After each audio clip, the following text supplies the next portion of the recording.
من يهده الله فلا مضل له ومن يضلل فلا هادي له. نشهد أن لا إله إلا الله وحده لا شريك له، ونشهد أن سيدنا ونبينا ومولانا محمدا صلى الله عليه وسلم عبده ورسوله.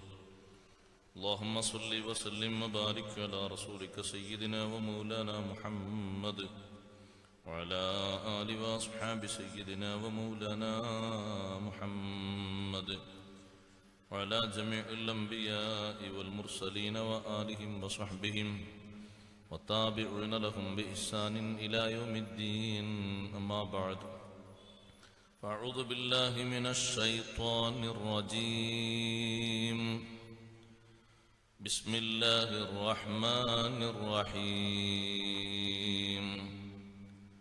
يا أيها الذين آمنوا اجتنبوا كثيرا من الظن إن بعض الظن إثم ولا تجسسوا ولا يغتب بعضكم بعضا أيحب أحدكم أن يأكل لحم أخيه ميتا فكرهتموه واتقوا الله إن الله تواب رحيم. صدق الله العلي العظيم. صدق وصدق وبلغ رسوله النبي الكريم، ونحن على ما قال ربنا من الشاهدين الشاكرين، والحمد لله رب العالمين. قال نبيكم صلى الله عليه وسلم: ثلاث لازمات لأمتي: الطيرة والحسد وسوء الظن. فقال رجل: ما يذهبهن يا رسول الله؟ ممن هن فيه؟ قال: إذا حسدت فاستغفر الله، وإذا ظننت فلا تحقق، وإذا تطيرت فأمضي. صدق شفيعنا رسول الله صلى الله عليه وسلم. لا تغتبن أحدا فضلا عن العلماء ولو بسهو لما في لحمهم ضعف. إن الضعاف متى ما كنت تأكله ولو بجهل جرى في نفسك التلف. إن الضعاف متى ما كنت تأكله ولو بجهل جرى في نفسك التلف. فتش عيوبك قبل الغيب غيرك من قل لي من الناس من عيب له سلما. ولا تكن كذباب بالجروح وقع دون الصحاح من الأعضاء مستلما. يا رب بالمصطفى بلغ مقاصدنا واغفر لنا ما مضى يا واسع الكرم.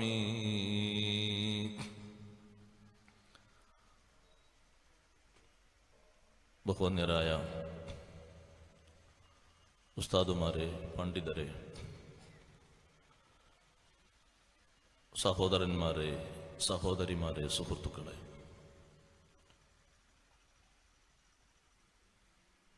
അള്ളാഹുവിൻ്റെ അതിമഹത്തായ അനുഗ്രഹത്താൽ വിശുദ്ധ ഖുർആനിലെ സൂറത്തുൽ ഹുജുറാത്ത് ധാരാളം വിഷയങ്ങൾ അനുദിനം നമ്മെ ഓർമ്മപ്പെടുത്തിക്കൊണ്ടിരിക്കുകയാണ്. അതിൽ വളരെ പ്രധാനപ്പെട്ട ഒരു നിർദ്ദേശം ഇന്ന് നാം ഓതിവെച്ച ആയത്തിലൂടെ പഠിക്കാൻ പോവുകയാണ്. സത്യവിശ്വാസികളുമായി ഇടപഴകുന്ന നമ്മുടെ ജീവിതത്തിൽ അവരുടെ കൂട്ടത്തിലായി നടക്കുമ്പോഴും ഇരിക്കുമ്പോഴും സൂക്ഷിക്കേണ്ട പ്രധാനപ്പെട്ട 3 വസ്തുതകളാണ് ഇന്നലെ നാം ഉണർത്തിയത്. അത് 3ഉം നമ്മുടെ വാക്കുകളുമായി ബന്ധപ്പെട്ടുള്ള വിഷയങ്ങളാണ്. അത് ശ്രദ്ധിക്കുന്നതോടൊപ്പം സൂക്ഷിക്കുന്നതോടൊപ്പം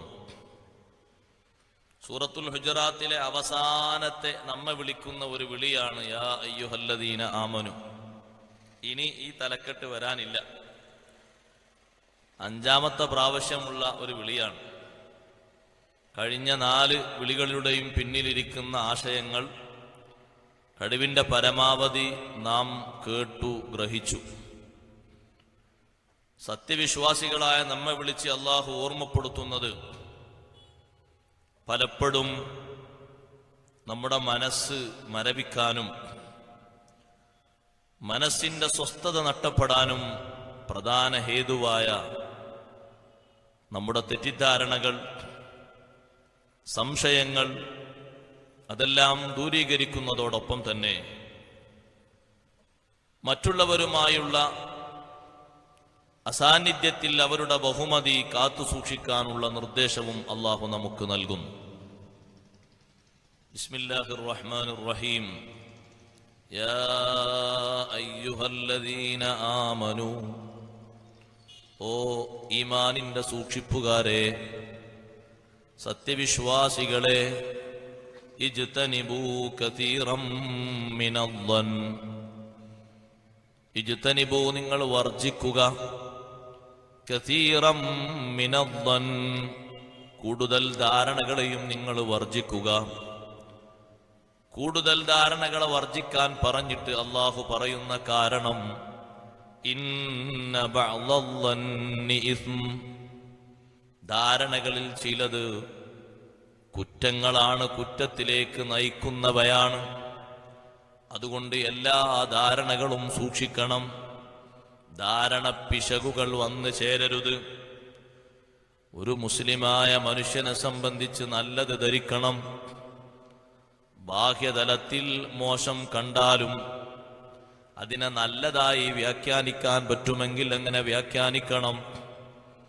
ഒന്നും നമുക്കറിയുന്നില്ലെങ്കിൽ നല്ല മനസ്ഥിതിയോടെ ചോദിച്ച് കാര്യങ്ങൾ മനസ്സിലാക്കി തെറ്റു തിരുത്തി മനസ്സ് നന്നാക്കണം.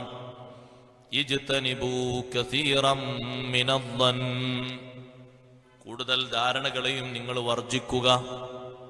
ഇന്ന ബഅ്ദദ്ദന്നി ഇസ്ം, ധാരണകളിൽ ചിലത് കുറ്റമുള്ളതാണ്, കുറ്റത്തിലേക്ക് നയിക്കുന്നതാണ്. വലാ തജസ്സസൂ, ചിക്കിച്ചികഞ്ഞു ചൂഴ്ന്ന് അന്വേഷിക്കരുത്. മറ്റുള്ളവരുടെ സ്വകാര്യതകൾ അറിയാൻ വേണ്ടി,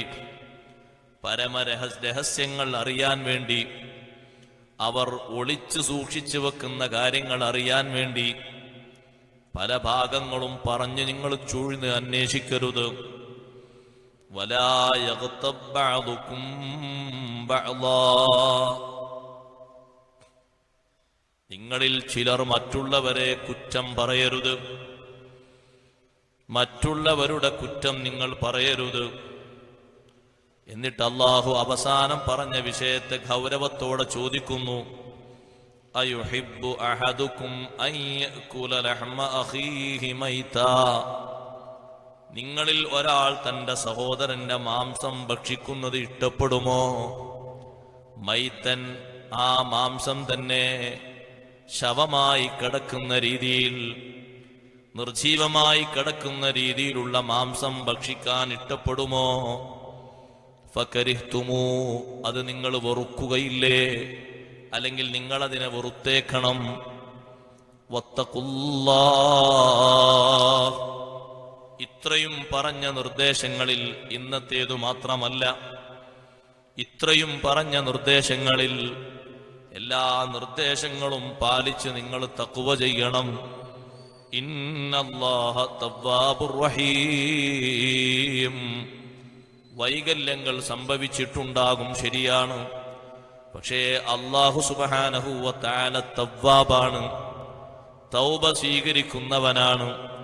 റഹീം, തൗബ സ്വീകരിച്ച ശേഷം നല്ല നിലക്ക് ജീവിതം തരാൻ, റഹ്മത്ത് നൽകാൻ അല്ലാഹു കാരുണ്യവാനാണ്. അതുകൊണ്ട് നല്ല നിലക്ക് തൗബ ചെയ്ത് നന്നാകണം എന്ന നിർദ്ദേശമാണ് അവസാനം തരുന്നത്. ഒന്നാമതായി പറയുന്ന വിഷയത്തിൽ നിന്ന് 3 വിഷയങ്ങളാണ് ഈ സൂക്തത്തിൽ നമ്മോട് പഠിപ്പിക്കുന്നത്. 3 അതിൻ്റെ എല്ലാ നിലക്കുമുള്ള വിഷയങ്ങൾ കാര്യഗൗരവത്തോടെ കേട്ട് നാം സ്വീകരിച്ച് നന്നാവണം. നമ്മുടെ മനസ്സിൽ വരുന്ന അല്ലെങ്കിൽ നമ്മുടെ നോട്ടത്തിൽ വരുന്ന ചില സംശയങ്ങൾ ദൂരീകരിക്കപ്പെട്ടിട്ടില്ലെങ്കിൽ അത് പർവ്വതീകരിച്ച് എപ്പോഴെങ്കിലും അതിന് ഉപോത്ബലകമാകുന്ന ഒരു കാര്യം കൂടി സഹായകമായി കണ്ടെത്തിയാൽ ഒരുപക്ഷെ നമ്മളത് ഒന്നുകൂടി അന്വേഷിക്കാൻ വേണ്ടി മെനക്കെടും. ആ അന്വേഷണത്തിൽ എന്തെങ്കിലും ഒന്ന് കിട്ടിയാൽ അത് മറ്റൊരാളോട് പറയാനും നമ്മൾ വെമ്പൽ കൊള്ളും, നമ്മളത് പറയും. അപ്പൊ ആദ്യം അല്ലാഹു പറയുന്നത് മനസ്ഥിതിയാണ്. മനസ്ഥിതി നന്നാക്കണം. മറ്റുള്ളവരെ സംബന്ധിച്ചുള്ള മനസ്സ് നമ്മൾ നന്നാക്കേണ്ടതുണ്ട്. ബഹുമാനപ്പെട്ട ഉമർ ഇബ്നുൽ ഖത്താബ് റളിയല്ലാഹു അൻഹു പറഞ്ഞു, നിന്റെ സഹോദരനായ സുഹൃത്തായ മുസ്ലിമിൽ നിന്ന് ഒരു വാക്ക് പുറത്തു വന്നതിനെ പറ്റി നീ നല്ലതല്ലാതെ ധരിക്കരുത്. വലാ തളുനൻ ബികലിമത്തിൻ ഖറജത് മിൻ അഖീകൽ മുസ്ലിം ഇല്ലാ ഖൈറാ. നിന്റെ കൂട്ടുകാരനായ, നിന്റെ സുഹൃത്തായ, സഹോദരനായ മുസ്ലിമിൽ നിന്നൊരു വാക്ക് പുറത്തേക്ക് വന്നു.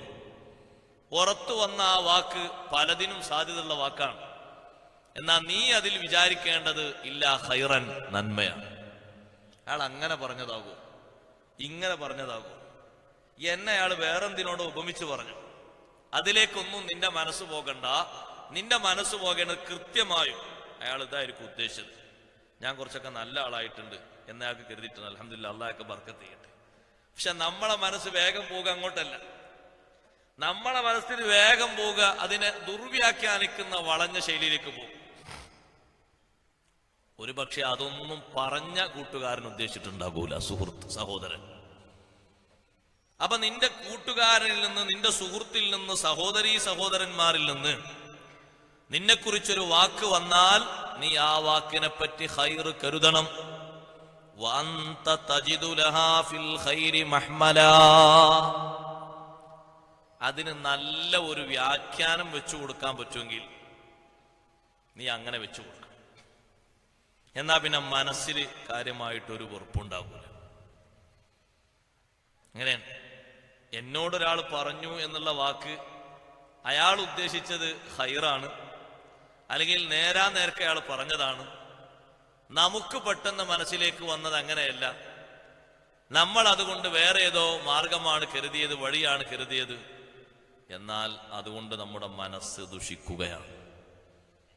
അയാൾ പറഞ്ഞ നന്മയാണ്, നമ്മളെപ്പറ്റി നല്ലൊരു ഖൈറ് വിചാരിച്ച് പറഞ്ഞതാണ്. നമ്മളിപ്പോ ഇങ്ങനെ പള്ളിയിൽ നിന്ന് ജമാഅത്ത് കഴിഞ്ഞ് വരുമ്പോ, ഓ ഇപ്പൊ പഴയ മാതിരി ഒന്നല്ലല്ലോ, ഉഷാറായിട്ടുണ്ടല്ലോ. ഉഷാറായിട്ടുണ്ടെന്ന് പറഞ്ഞാൽ ശരീരത്തിന്റെ ആകൃതിയോ, തടി കൂടിയെന്നോ? എന്താണ് ഇപ്പോൾ അയാൾ ഉഷാറായി നിർത്തിയത്? സാമ്പത്തികമായ സ്രോതസ് വർദ്ധിച്ചു എന്നോ? അല്ലല്ല, ഞാൻ പള്ളിയിൽ നിന്ന് വരികയാണ്, അതുകൊണ്ട് അയാൾ എന്നെ പറ്റി നല്ലത് പറഞ്ഞതാ, മദ്ഹ് പറഞ്ഞതാ. അങ്ങനെ നമ്മൾ ആ വാക്ക് വ്യാഖ്യാനിക്കേണ്ടത്. അല്ല വേറെ ഏതെങ്കിലും വഴിക്കത് വ്യാഖ്യാനിച്ചാൽ അയാൾ അങ്ങനെ കരുതിയിട്ടുണ്ടാകൂല. അപ്പൊ അയാളെ പറ്റി ഒരു തെറ്റിദ്ധാരണ നമ്മുടെ മനസ്സിൽ വന്നുകൂടി. അത് വരാൻ പാടില്ല. കാരണം ഒരു മുഅ്മിനായ മനുഷ്യന് അത്രമാത്രം പവിത്രതയുണ്ട്. ഒരു വിശ്വാസിയെ പറ്റി അങ്ങനെ ധരിക്കരുത് എന്ന് പറയാൻ കാരണം വിശ്വാസിയുടെ പവിത്രത നാം ഉൾക്കൊള്ളണം. ഹബീബ് റസൂലുള്ളാഹി സ്വല്ലല്ലാഹു അലൈഹി വസല്ലം തങ്ങൾ കഅബ തവാഫ് ചെയ്യുന്നത് ഞാൻ കണ്ടു. ഇബ്നു ഉമർ റളിയല്ലാഹു അൻഹു പറയുന്നു, കഅബ ഇങ്ങനെ തവാഫ് ചെയ്യുമ്പോൾ തങ്ങൾ പറയുന്നുണ്ട്, മാ അത്യബകി വ അത്യബ റീഹകി. ഓ കഅബ, നിന്റെ വിശുദ്ധി എത്രമാത്രം വലുതാണ്, നിന്റെ സുഗന്ധം എത്രമാത്രം വിശുദ്ധമാണ്. മാ അഅ്ളമകി വ അഅ്ളമ ഹുർമതകി. നിനക്ക് അല്ലാഹു എത്രമാത്രം വലിയ ബഹുമാനമാ തന്നത്. എത്രമാത്രം വലിയ ബഹുമാനമാണ് അല്ലാഹു തന്നത്. ആ ബഹുമാനത്തിന്റെ വലുപ്പം എത്രമാത്രമാണ്. ഇത് വിശുദ്ധമായ കഅബയോട് പറഞ്ഞതിന് ശേഷം തങ്ങൾ പറഞ്ഞു, വല്ലദീ നഫ്സു മുഹമ്മദിൻ ബിയദിഹി സ്വല്ലല്ലാഹു അലൈഹി വസല്ലം, എന്റെ ശരീരം നിയന്ത്രിക്കുന്ന അല്ലാഹുവിനെ തന്നെയാണ്, എനിക്ക് കഴിവ് തന്ന അല്ലാഹുവിനെ തന്നെയാണ് സത്യം. ലഹുർമത്തുൽ മുഅ്മിനി അഅ്ളമു ഇൻദല്ലാഹി ഹുർമതൻ മിൻകി. കഅബ, നിനക്ക് പവിത്രതയുണ്ടല്ലോ, നിന്നെക്കാളും പവിത്രധന്യമാണ് ഒരു വിശ്വാസിയുടെ ബഹുമാനം. ഒരു മുഅ്മിനിന്റെ ബഹുമാനം നിന്നെക്കാളും പവിത്രമാണ്. കഅബക്ക് ചെറിയ ബഹുമാനമല്ലല്ലോ അല്ലാഹു നൽകിയത്. അവ്വലു ബൈത്തിൻ വുളിഅ ലിന്നാസി ലല്ലദീ ബിബക്കത മുബാറകാ. മനുഷ്യർക്ക് വേണ്ടി ആദ്യം നിർമ്മിതമായ ഗേഹമാണ്. മലക്കുകൾ ആദ്യമായി ശിലപാകിയ വീടാണ് കഅബ. മലക്കുകളല്ലേ അതിനാദ്യമായി അടിത്തറ പാകിയത്. അല്ലാഹുവല്ലേ അതിന് സ്ഥലം നിർണയിച്ചു കൊടുത്തത്. ആ പവിത്രധന്യമായ കഅബത്തുൽ മുശറഫയേക്കാളും ബഹുമാനം ഒരു മുഅ്മിനായ മനുഷ്യനുണ്ട്. അവന്റെ ശരീരത്തിനുണ്ട്, വാക്കിനുണ്ട്, പ്രവർത്തിക്കുണ്ട്. എന്നിട്ട് ഹബീബ് സല്ലല്ലാഹു അലൈഹി വസല്ലം പറയുകയാണ്, ലഹുർമത്തുൽ മുഅ്മിനി അഅ്ളമു ഇൻദല്ലാഹി ഹുർമതൻ മിൻകി. ഓ കഅബ, നിന്നെക്കാളും മുഅ്മിനായ മനുഷ്യൻ പവിത്രധന്യതയുള്ളവനാണ്. മാലുഹു വദമുഹു, വിശ്വാസിയുടെ സ്വത്തും അവന്റെ രക്തവും. വഅൻ യുളന്ന ബിഹി ഇല്ലാ ഖൈർ, നല്ലതല്ലാതെ മുഅ്മിനെ പറ്റി ധരിക്കാൻ പാടില്ലല്ലോ. നല്ലതല്ലാതെ വിശ്വാസിയെ പറ്റി ധരിക്കാൻ പാടില്ലല്ലോ. അവൻ എന്തെങ്കിലും ഒന്ന് പറഞ്ഞാൽ അത് വളച്ചൊടിക്കാവതല്ല. ആ പറഞ്ഞതിൽ എന്തെങ്കിലും ഒരു നന്മയുണ്ടെങ്കിൽ ആ നന്മ നാം പെറുക്കിയെടുക്കണം. ഒരു മുഅ്മിനായ മനുഷ്യന്റെ ശരീരത്തെ പോലും ഒരിക്കലും തെറ്റിദ്ധരിപ്പിച്ച രീതിയിൽ ചിന്തിച്ചുകൊണ്ട് പറയരുത്. മനസ്സിൽ തെറ്റിദ്ധാരണ വന്നാൽ നാവ് കൊണ്ടത് പറയും. അതിന് കടുത്ത പ്രഹരമേൽക്കേണ്ടി വരും. നിങ്ങൾ കണ്ടില്ലേ, ബഹുമാനപ്പെട്ട ഇമാം മാലിക് റളിയല്ലാഹു അൻഹു മദീനയിൽ ദർസ് നടത്തിക്കൊണ്ടിരിക്കുന്ന കാലം പരിസര പ്രദേശത്ത് ഒരു സംഭവം ഉണ്ടായി. ഒരു സഹോദരിയുടെ ജനാസ കുളിപ്പിച്ചു കൊണ്ടിരിക്കുകയാണ് മറ്റൊരു പെണ്ണ്. ജനാസ കുളിപ്പിച്ചു കൊണ്ടിരിക്കുന്നതിനിടയിൽ ഗുഹ്യസ്ഥാനത്തിന്റെ ഭാഗത്ത് കുളിപ്പിക്കുന്ന സഹോദരിയുടെ കൈ ഒട്ടിപ്പിടിച്ചു. തുണിയൊക്കെ ഉണ്ട്, ശീലൊക്കെ ചുറ്റിയിട്ടാണ് കഴുകുന്നത്. പക്ഷേ ഗുഹ്യസ്ഥാനത്തിന്റെ ഭാഗത്ത് അങ്ങോട്ട് പിടിച്ചു. എത്ര വലിച്ചിട്ടും വേറിട്ട് പോരുന്നില്ല. ആളുകൾ കുടുങ്ങിയില്ലേ. കൈ മുറിച്ചു മാറ്റിയേക്കണോ എന്നിവരെ പലരും ആലോചിച്ചു.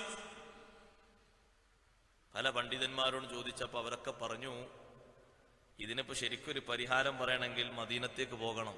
കാരണം ലാ യുഫ്താ വമാലിക്കും ഫിൽ മദീന, ഇമാം മാലിക് റളിയല്ലാഹു അൻഹു മദീനയിൽ ഉണ്ടെങ്കിൽ മറ്റാരും ഫത്വ കൊടുക്കാൻ ധൈര്യപ്പെടൂല.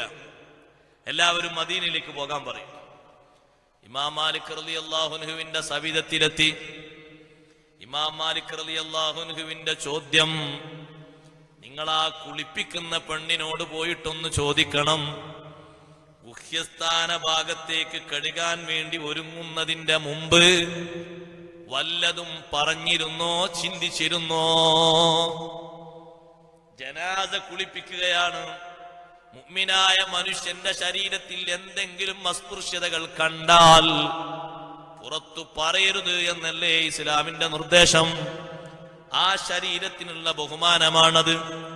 ഒരു മുഅ്മിനായ മനുഷ്യന്റെ ശരീരത്തിൽ ഇക്കാലം വരെ ഭാര്യ കാണാത്ത ഒന്ന് കുളിപ്പിക്കുന്ന ആള് കണ്ടു, ജ്യേഷ്ഠനോ അനുജനോ കണ്ടു, അല്ലെങ്കിൽ ചെറുപ്പത്തിൽ അതില്ല, പിന്നീട് ഉണ്ടായതായ ഒരു കലയാണ്.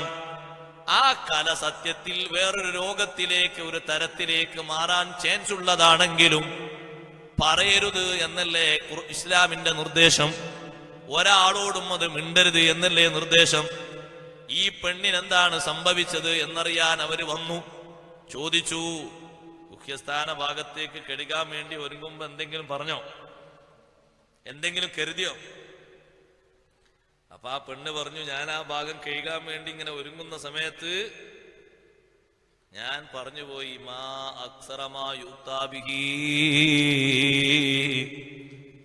ഈ ഗുഹ്യസ്ഥാനം കൊണ്ടൊക്കെ എന്തെല്ലാം ഈ പെണ്ണ് ചെയ്തു വെച്ചിട്ടുണ്ടാകും, ഈ ഗുഹ്യസ്ഥാനം കൊണ്ടൊക്കെ എന്തെല്ലാം ഈ പെണ്ണ് കളിച്ചിട്ടുണ്ടാകും. നഊദു ബില്ലാഹ്, കിടക്കുന്നതൊരു മുഅ്മിനത്തായ പെണ്ണിന്റെ ശരീരമല്ലേ, കഅബയെക്കാളും പരിശുദ്ധി ഉണ്ടല്ലോ ആ ശരീരത്തിനെന്ന് ഹബീബ് റസൂലുള്ളാഹി സ്വല്ലല്ലാഹു അലൈഹി വസല്ലം പറഞ്ഞതല്ലേ മുഅ്മിനിന്റെ ശരീരം. ആ ശരീരത്തെ പറ്റി അങ്ങനെ ഒരു ചിന്ത വന്നിട്ടൊരു വാക്ക് എന്നിൽ നിന്ന് വന്നുപോയിട്ടുണ്ട്. ആ വാക്കും കൊണ്ട് ചോദിച്ച ആളുകൾ മദീനയിലേക്ക് വീണ്ടും മടങ്ങി. ഇമാം മാലിക് റളിയല്ലാഹു അൻഹുവിനോട് പറഞ്ഞു, ഇങ്ങനെ പറഞ്ഞിട്ടുണ്ട്. മഹാനവർകൾ അതിന് മറുപടി കൊടുക്കുന്നത്, ഫജ്ലിദൂഹാ സമാനീന ജൽദാ,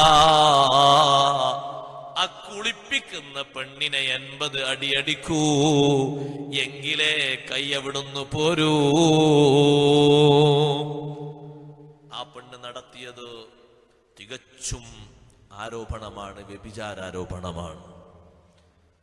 4 അക്ഷരം 4 കലിമത്തുകളാണ് പറഞ്ഞതെങ്കിലും അതിന്റെ ധ്വനിയിൽ നിന്ന് ഇമാം മാലിക് റളിയല്ലാഹു അൻഹു കൊടുക്കുന്ന മറുപടി എത്ര ഗൗരവം നിറഞ്ഞതാണ്. 80 അടി അടിക്കാൻ പറയണം ആ പെണ്ണിനെ. 80 അടി അടിച്ചപ്പോഴാണ് കൈ എവിടെന്ന് പറഞ്ഞു പോരുന്നത്. സുബ്ഹാന ജല്ല ജലാലുഹു. നമ്മൾ മനസ്സിലാക്കേണ്ടതുണ്ട്, മനസ്സിന്റെ ധാരണകൾ എപ്പോഴും നന്നാക്കണം. ഭാര്യമാര് ഭർത്താക്കന്മാര് ധാരണ പിശകുകളെ കൊണ്ട് ജീവിതത്തിന്റെ സുഖം തന്നെ നഷ്ടപ്പെടുന്നവരുണ്ട്. ബാപ്പമാര് ഉമ്മമാര് ധാരണ പിശകുകളെ കൊണ്ട് എല്ലാ നിലക്കുമുള്ള സ്വസ്ഥത തകരുന്നവരുണ്ട്. നബി സല്ലല്ലാഹു അലൈഹി വസല്ലമ തങ്ങൾ പറഞ്ഞില്ലേ, വിശ്വാസിയായ മനുഷ്യന് എന്റെ ഉമ്മത്തിന് 3 കാര്യങ്ങൾ എപ്പോഴും പിടികൂടി വരും. എന്റെ ഉമ്മത്തിന് 3 കാര്യങ്ങൾ അനിവാര്യമായപ്പോഴും ചേർന്ന് വരാറുണ്ട്. സലാസുൻ ലാസിമാതുൽ ഉമ്മത്തി, 3 എന്റെ ഉമ്മത്തിന് എപ്പോഴും ഇങ്ങനെ പിടികൂടിക്കൊണ്ടിരിക്കും. 1 അത്വീറത്തു, ശകുനം നോക്കൽ, ലക്ഷണം നോക്കൽ. 2 വൽ ഹസദു, അസൂയ. 3 വസൂഉല്ലന്നി, തെറ്റിദ്ധാരണ, ദുർധാരണ വരാറുണ്ട്. ഇത് 3 പിടികൂടപ്പെടാറുണ്ട്. ലാസിമാത്തുന്ന തങ്ങൾ പറഞ്ഞത് വിട്ടൊഴിയാതെ കൂടിക്കൊണ്ടിരിക്കും. അപ്പോൾ കേട്ട ഒരാൾ ചോദിച്ചു, മാ യുദ്ഹിബുഹുന്ന യാ റസൂലല്ലാഹ് മിമ്മൻ ഹുന്ന ഫീഹ്. ഇതൊക്കെ ഒരാളിലുണ്ടെങ്കിൽ ഇത് നീക്കാൻ എന്താ മാർഗം ഉണ്ട് എന്നുള്ളത് ശരി തന്നെ നബിയെ. അത് നീക്കാൻ എന്താ പഴുതുള്ളത്? അത് നമ്മളെപ്പോഴും ആലോചിക്കേണ്ട കാര്യമാണ്. തങ്ങൾ പറഞ്ഞു, ഇദാ ഹസത്ത ഫസ്തഗ്ഫിരില്ലാഹ്, അസൂയ വന്നുപോയാൽ ഉടനെ നീ പറഞ്ഞേക്കണം, അസ്തഗ്ഫിറുല്ലാഹൽ അദീം. എന്തിനാ അസൂയ വരുമ്പോൾ ഇസ്തിഗ്ഫാർ? എന്താ അസൂയ എന്ന് പറഞ്ഞാൽ? ഒരാൾക്കാ കൊടുത്തത് ശരിയായില്ല എന്നല്ലേ? ആരാ കൊടുത്തത്? ഈ ചിന്തിക്കുന്ന ആളെ കുടുംബത്തിൽ ആരാ കൊടുത്തതാ? അള്ളാഹു കൊടുത്തതല്ലേ? ഒരാൾക്ക് കൊടുത്തത് ശരിയായില്ല, നീങ്ങിപ്പോകണം, എനിക്ക് കിട്ടണല്ലേ, ആർക്കും കിട്ടണം, പുറത്തേക്ക് പോകണമെന്നല്ലേ? അപ്പൊ അള്ളാഹുവിന്റെ പ്രവർത്തനത്തെ അല്ലേ അവിടെ ചോദ്യം ചെയ്യുന്നത്? സത്യത്തിൽ ഇമാം റാസി റളിയല്ലാഹു അൻഹു പറഞ്ഞു, അസൂയക്കാരന് വരുന്ന ഏറ്റവും വലിയ കേടെന്താ? അള്ളാഹുവിന്റെ ഖലാ സമ്മതിക്കാൻ കഴിയുന്നില്ല എന്നുള്ള. അള്ളാഹു അല്ലേ ആ സൗന്ദര്യം കൊടുത്തത്, അള്ളാഹു അല്ലേ ആ സൗകര്യം കൊടുത്തത്, നമ്മൾ എന്ത് ചെയ്തിട്ടും എന്താ? അവിടെയല്ലേ ചിന്തിക്കേണ്ടത്. ഹസദ് എത്ര മൂക്കും ആളുകൾക്ക്. ചെറുപ്പകാലത്ത് ആയിരക്കണക്കിന് ശിഷ്യന്മാർ ഒരുമിച്ച് വന്നിരുന്ന് എവിടെ പോയാലും, അത് കല്യാണ വീട്ടിലാണെങ്കിലും മരണ വീട്ടിലാണെങ്കിലും സൽക്കാര വീട്ടിലാണെങ്കിലും 200-250 ശിഷ്യന്മാർ പൊതിയാത്ത ഒരു സ്ഥലവുമില്ല. ചെറുപ്പക്കാരനായ ഒരു പണ്ഡിതനെ. ആരാണത്? അല്ലാമ ഇമാമുന ശാഫിഈ റളിയല്ലാഹു അൻഹു. ഇതിങ്ങനെ കണ്ടിട്ട് കുറെ ആൾക്കാർക്ക് ഇവിടെ വന്നപ്പോഴും ഇങ്ങനെ, അവിടെ വന്നപ്പോഴും അങ്ങനെ, മറ്റോടത്ത് വന്നപ്പോഴും ഇങ്ങനെ. അങ്ങനല്ലേ? അസദുൽ ഫത്താ ഇദ് ലം യനാലു സഅയഹു ഫൽകുല്ലു അഅദാഉൽ ലഹു വഖുസൂമു. ചെറുപ്പക്കാരനോട് അവർക്ക് അസൂയ തോന്നി. ഇദ് ലം യനാലു സഅയഹു, കാരണം ആ ചെറുപ്പക്കാരന്റെ അധ്വാനം അവരാരും എത്തിച്ചിട്ടില്ല. ആ ചെറുപ്പക്കാരന് കിട്ടിയ ഭാഗ്യം അവർക്കാർക്കും കിട്ടിയിട്ടില്ല. അതുകൊണ്ട് ഫൽകുല്ലു അഅദാഉൽ ലഹു വഖുസൂമു, കാണുന്ന കേൾക്കുന്ന ആളുകളൊക്കെ പ്രതിപക്ഷക്കാരാവുകയാണ്, തർക്കിക്കുന്നവരും ശത്രുക്കളുമായി മാറുകയാണ്. അങ്ങനെ ഹസദ് മൂത്തിട്ടല്ലേ ഒരു പണ്ഡിതൻ ഷാഫി ഇമാം റളിയല്ലാഹു അൻഹു പെട്ടെന്ന് മരിക്കാൻ വേണ്ടി ഒരു സദസ്സിൽ ദുആ ചെയ്തത്. സുബ്ഹാനല്ലാഹ്, എത്രയാണ് ഹസദിന്റെ മൂർച്ച! ഷാഫി ഇമാം തങ്ങളോട് വന്ന് പറഞ്ഞപ്പോ മഹാനവർകൾക്ക് അതിലൊരു വെറുപ്പുമില്ല. മഹാനവർകൾ പറഞ്ഞു, തമന്നാ ഉനാസുൻ അൻ അമൂത വ ഇൻ അമുത് ഫതിൽകാ സബീലുൻ ലസ്തു ഫിഹാ ബിഔഹദീ. കുറെ മനുഷ്യന്മാർ ആഗ്രഹിക്കുന്നുണ്ട്, ഞാനൊന്ന് മരിച്ചു കിട്ടണം. പക്ഷെ ഞാൻ മരിക്കുന്നതിൽ എനിക്ക് പ്രശ്നമൊന്നുമില്ല, മരണം എനിക്ക് മാത്രമുള്ളതൊന്നല്ലോ. ഫതിൽക സബീലുൻ ലസ്തു ഫിഹാ ബിഔഹദീ, എനിക്ക് മാത്രമേ ഉള്ളൂ മരണമെങ്കിൽ ആ ആലോചനക്ക് അവർക്കൊരു താല്പര്യമുണ്ട്. അങ്ങനെ സംഭവിച്ച അവർക്ക് സന്തോഷമൊക്കെ ഉണ്ട്. അതെനിക്ക് മാത്രമുള്ള റൂട്ടാ? അവർക്ക് പോകാനുള്ള റൂട്ടല്ലേ? എല്ലാവർക്കും പോകാനുള്ള റൂട്ടല്ലേ? അവിടെ എനിക്കൊരു പ്രശ്നമൊന്നുമില്ല. ഞാൻ അവരാ അങ്ങനെ വിശ്വസിക്കുന്നതിലും അങ്ങനെ ആഗ്രഹിക്കുന്നതിലും ഞാൻ അവരെ പറ്റി പരാതിയൊന്നും പറയുന്നില്ല. ഹസദ് വന്നാൽ ഫസ്തഗ്ഫിരില്ലാഹ്, അല്ലാഹുവിനോട് നീ പൊറുക്കലിനെ ചോദിക്കണം. അത് നീങ്ങാനുള്ള മാർഗം പറയുകയാണ്. വഇദാ ളനന്ത ഫലാ തുഹഖിഖ്, വഇദാ ളനന്ത ഫലാ തുഹഖിഖ്. നമ്മളെ കുടുംബത്തില്, നമ്മളെ സമൂഹത്തില് ഈ അടുത്ത കാലത്ത് വന്ന റിപ്പോർട്ടുകളിൽ എത്രയോ മൊഴിചൊല്ലുകൾ ധാരണ പിശകളുടെ പേരിലാണ്. യഥാർത്ഥത്തിൽ ആലോചിച്ചു നോക്കിയാൽ, ചിന്തിച്ചു നോക്കിയാൽ ഒന്നുമില്ല, കാര്യമായിട്ടൊന്നുമില്ല. ഇപ്പൊ അടുത്ത് നിങ്ങൾ നോക്ക്, ഒരു മഴ കൊണ്ട് ഭാര്യയെ കൊത്തി പൊളിച്ച് റെഡിയാക്കി തുണ്ടമാക്കി കൊല ചെയ്ത് കളഞ്ഞു. എന്താ കാരണം എന്നറിയാം? നിത്യവേലക്ക് പോകുന്ന ആ പെണ്ണ്, ഭർത്താവാണെങ്കിൽ മഹാമടിയനും, നിത്യവേലക്ക് പോകുന്ന പെണ്ണ് 10 മിനിറ്റ് നേരം വൈകിയപ്പോഴേക്ക് ഇപ്പുറത്ത് സംശയം, ആരുടെയൊക്കെ കൂടെ പോയിട്ടുണ്ട്. എന്ത് ചെയ്യാനാ സഹോദരങ്ങളെ? വാഹനം കിട്ടാൻ നേരം പോകൂലേ? എന്നാ പിന്നെ ഇയാളൊന്ന് പോയി പണിയെടുത്തിട്ട് കുടുംബം പോറ്റണ്ടേ? എന്നേക്കുമായി ജീവിതം അവസാനിച്ചു. മക്കളുടെ കൺമുന്നിൽ വെച്ച്, 6-7 മക്കളുണ്ട്, അവരുടെ കൺമുന്നിൽ വെച്ച് സ്വന്തം ഭാര്യയെ, അവരുടെ മാതാവിനെ ഇങ്ങനെ വകവരുത്തുമ്പോ എന്താണ് അതിന്റെ പിന്നിൽ ഹേതു? സൂഉല്ലന്നാണ്, തെറ്റിദ്ധാരണ. ജോലിക്ക് പോയ വീട്ടുകാര് പറഞ്ഞു, ഇവിടുന്ന് പുറത്തിറങ്ങാൻ ഒന്ന് ഡ്രസ്സ് ചേഞ്ച് ചെയ്തിട്ട് പണിയൊക്കെ തീർത്ത് ഒന്ന് കുളിച്ച് പുറത്തിറങ്ങാൻ ഒരു 5-10 മിനിറ്റ് വൈകിപ്പോയി. അവര്, ആ ജോലി എടുത്ത വീട്ടുകാർ പൊട്ടിക്കരയുകയാണ്. കാരണം അവര് പറയുന്ന ഒരാളോട് പോലും, ഞങ്ങളെ വീട്ടിൽ ഒരാളോട് പോലും ആവശ്യമില്ലാത്ത ഒന്നും സംസാരിക്കാതെ പെണ്ണാണ്. എന്തെങ്കിലും ചോദിച്ചാ ജവാബ് പറയും. ആ ആ ഭർത്താവിന്റെ മനസ്സിൽ വന്നൊരു ധാരണ നോക്ക് നിങ്ങൾ, ധാരണ. പക്ഷെ ആ മക്കൾക്ക് തീരാ ദുരന്തമായില്ലേ? നാട്ടുകാർക്ക് ഒന്നും ഒരു കറുത്ത പുള്ളിയായി മാറിയില്ലേ? പിന്നെ ഒരു സുഖമാണ്, കൃത്യം നിർവഹിച്ചതിന് ശേഷം എന്തെങ്കിലും കുഴപ്പമുണ്ടോ എന്ന് പരിശോധിക്കാൻ. അതിപ്പോ എല്ലാത്തിലുള്ള പരിപാടിയാണ്. എന്തെങ്കിലും അമ്മാതിരി പണി ചെയ്താൽ എന്തെങ്കിലുമൊക്കെ ഒരു കുഴപ്പമുണ്ടോ എന്നതിന് സർട്ടിഫിക്കറ്റ് ചെയ്ത് പഴയത് കിട്ടിയിട്ടുണ്ടോ എന്ന് നോക്കുക. ഉണ്ടെങ്കിൽ പിന്നെ കുഴപ്പമില്ല എന്ന് വെക്കുക. അതിന് മുമ്പൊന്നും ആർക്കും സർട്ടിഫിക്കറ്റിന്റെ ആവശ്യമൊന്നുമില്ല, അപ്പോഴേ ആവശ്യം. തെറ്റിദ്ധാരണയുടെ മുകളിൽ എന്തെല്ലാം സംഭവിക്കുന്നുണ്ട്. അതുകൊണ്ടാണത് നീങ്ങാൻ നബി സല്ലല്ലാഹു അലൈഹി വസല്ലം പറഞ്ഞത്, വഇദാ ളനന്ത ഫലാ തുഹഖിഖ്, വല്ലതും ധരിച്ചാൽ നീ ഉറപ്പിക്കരുത്. നീ അത് ശരിക്ക് മനസ്സിലാക്കിയതിന് ശേഷമേ മനസ്സിൽ ഉറപ്പിക്കാവൂ. എന്തെങ്കിലും ഒന്ന് തോന്നിയിട്ട് അങ്ങനെയാണെന്ന് ശരിവെക്കരുത്, എന്തെങ്കിലും ഒന്ന് കരുതിയിട്ട് ഇങ്ങനെയാണെന്ന് വെക്കരുത്. അതുകൊണ്ടല്ലേ ബഹുമാനപ്പെട്ട ആയിഷ ബീവി റളിയല്ലാഹു അൻഹയെ പറ്റി ആരോപണം ഉന്നയിച്ച ആളുകളോട് അള്ളാഹുവിന്റെ ചോദ്യം, ലൗലാ ഇദ് സമീതുമൂഹു ളന്നൽ മുഅ്മിനൂന വൽ മുഅ്മിനാതു ബിഅൻഫുസിഹിം ഖൈറാ വഖാലൂ ഹാദാ ഇഫ്കും മുബീൻ. എന്തേ വിശ്വാസികളെ, അത്തരത്തിലൊരു വാർത്ത കേട്ട സമയത്ത് നിങ്ങൾക്ക് നല്ലത് വിചാരിച്ചൂടായിരുന്നില്ലേ? അതൊരു മുഅ്മിനും ഒരു മുഅ്മിനത്തുമാണ്, ഒരു സാദാ പെണ്ണല്ലല്ലോ. ആ ചെറുപ്പക്കാരനായ സ്വഹാബി ഒരു സാദാ ആണല്ലല്ലോ. വിശ്വസ്തനായത് കൊണ്ടല്ലേ ഹബീബ് സല്ലല്ലാഹു അലൈഹി വസല്ലം തങ്ങൾ പ്രത്യേക ചില ഡ്യൂട്ടികൾ കൊടുത്ത് ആ സ്വഹാബിയെ അലങ്കരിച്ചത്. നല്ലതൊന്ന് കരുതിക്കൂടായിരുന്നില്ലേ? എന്നിട്ട് നിങ്ങൾക്ക് പറഞ്ഞൂടായിരുന്നില്ലേ ഹാദാ ഇഫ്കും മുബീൻ, ഇത് വ്യക്തമായ വ്യാജവാർത്തയാണ്, 1% പോയിട്ട് ഒരു ചെറിയ തുള്ളി പോലും ഇതിൽ യാഥാർത്ഥ്യമില്ല. ഏതൊരു വിഷയം കേൾക്കുമ്പോഴും നമ്മൾ തെറ്റിദ്ധരിക്കരുത്, ഉറപ്പാക്കണം. ധരിക്കുമ്പോഴേക്ക് നീ ഉറപ്പാക്കരുത്.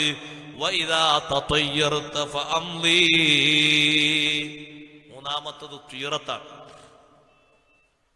ഇന്ന് ശരിയാകൂല, കാരണം ഇന്ന് ലക്ഷണം ഒത്തിട്ടില്ല, ഇന്ന് പോയാൽ ഇന്ന് ജോലി ഒന്നൊരു മൊബൈലിലെത്തൂല. അങ്ങനെ വല്ലതും തോന്നിയാൽ നീ അങ്ങോട്ട് കാര്യങ്ങൾ നിർവഹിച്ചു കൊള്ളണം. ബാക്കിയാണ് അള്ളാഹുവിന്റെ മേൽ വിട്ടോളണം. അങ്ങനെ അല്ലെങ്കിൽ ഒരു ദിവസം ഒന്നും ചെയ്യാൻ കഴിയൂല. ഇന്ന് രാവിലെ ഇറങ്ങിയപ്പോ എന്നെ മറ്റാളെ കണ്ടത്. നമുക്കെന്തോ കുഴപ്പമുണ്ടോ എന്ന് പരിശോധിക്കാൻ നമ്മൾ ഒരുക്കല്ലോ. നമ്മൾ സുബഹിസ്കരിച്ചിട്ടുണ്ടോ, ഓതിയിട്ടുണ്ടോ, ദിക്ർ, അതൊന്നും പരിശോധിക്കാറുപ്പില്ല. വേറൊരാളെ കണ്ട ആള് കുടുങ്ങി. വേറെന്തെങ്കിലും ഒരു ജീവിയെ കണ്ട ജീവി കുടുങ്ങി.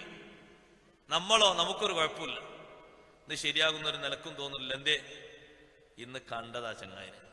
പിന്നെ അയാൾക്ക് പുറത്തൊന്നും ഇറങ്ങണ്ടേ? നിങ്ങൾ പോകുന്നുണ്ട് വിചാരിച്ച ആള് വീട്ടിൻ്റെ ഉള്ളിൽ ഇരിക്കുക വേണ്ടത്. അങ്ങനെ കുറെ ആൾക്കാർ. നിങ്ങൾക്ക് വല്ല ലക്ഷണക്കേടും തോന്നിയാൽ നിങ്ങൾ കാര്യങ്ങൾ അങ്ങ് നടപ്പിലാക്കണം. ബിസ്മില്ലാഹി ചൊല്ലി കാര്യങ്ങൾ അങ്ങ് നടത്തണം. ബാക്കി പൂർത്തിയാക്കിയതല്ല അല്ലാഹു തആലല്ലേ. എന്തിനു മോശം തോന്നുന്നു?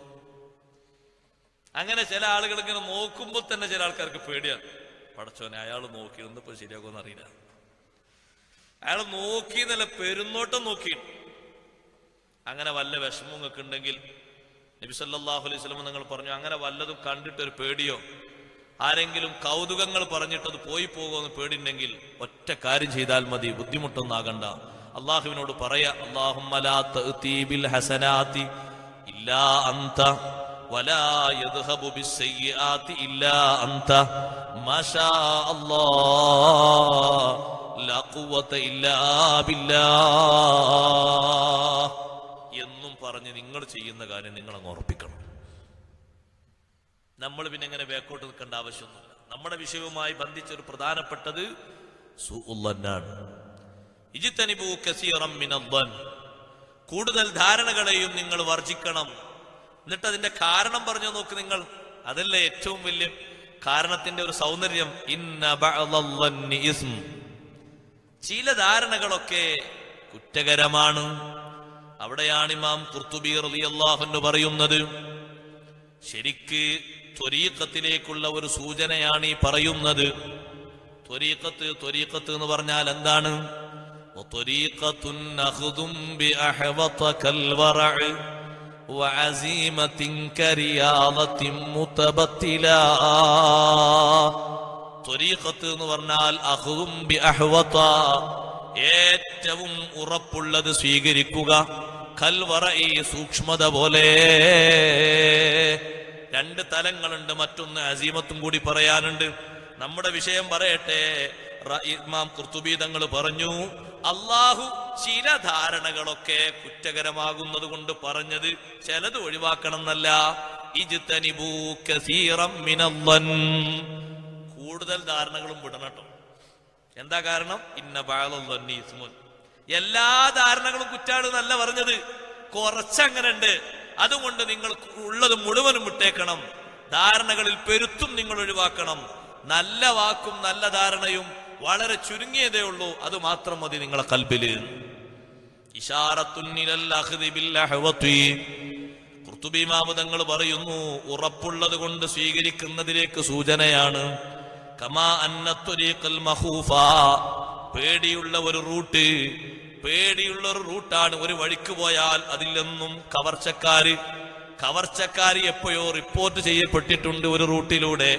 അങ്ങനെയാകുമ്പോ നീ പോകുന്ന വഴിക്കെല്ലാ സമയത്തും അതിൽ കവർച്ചക്കാരില്ലെങ്കിലും പക്ഷേ വളരെ ചിക്കിച്ചികഞ്ഞ് അന്വേഷിച്ച് ശരിയായ വിവരം കിട്ടിയിട്ടേ നീ അതിലൂടെ പോകൂ.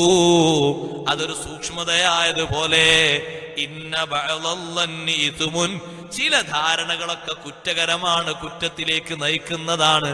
അതുകൊണ്ട് പെരുത്ത് ധാരണകളും വിട്ടേക്കൂ, ഉറപ്പുള്ളത് മാത്രം സ്വീകരിക്കൂ, ഉറപ്പുള്ളത് മാത്രം സ്വീകരിക്കൂ. അത് സൂക്ഷ്മമായ മാർഗമാണ്, നമ്മെ പഠിപ്പിക്കുന്ന ഏറ്റവും പ്രധാനപ്പെട്ട മാർഗമാണ്.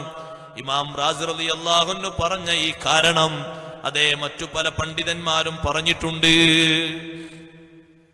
ഇമാം റളിയല്ലാഹു അൻഹു ധാരണകളൊക്കെ ഒഴിവാക്കാൻ വേണ്ടി അല്ലാഹു തആല പറഞ്ഞതിന്റെ കാരണം തുടക്കത്തിൽ പറഞ്ഞപ്പോൾ പറഞ്ഞു, ഇന്നലെ പറഞ്ഞ 11ാമത്തെ ആയത്തിൽ പറഞ്ഞ പലതും ഉണ്ടാകുന്നത് ധാരണ പിശകിന്റെ പേരിലാണ്.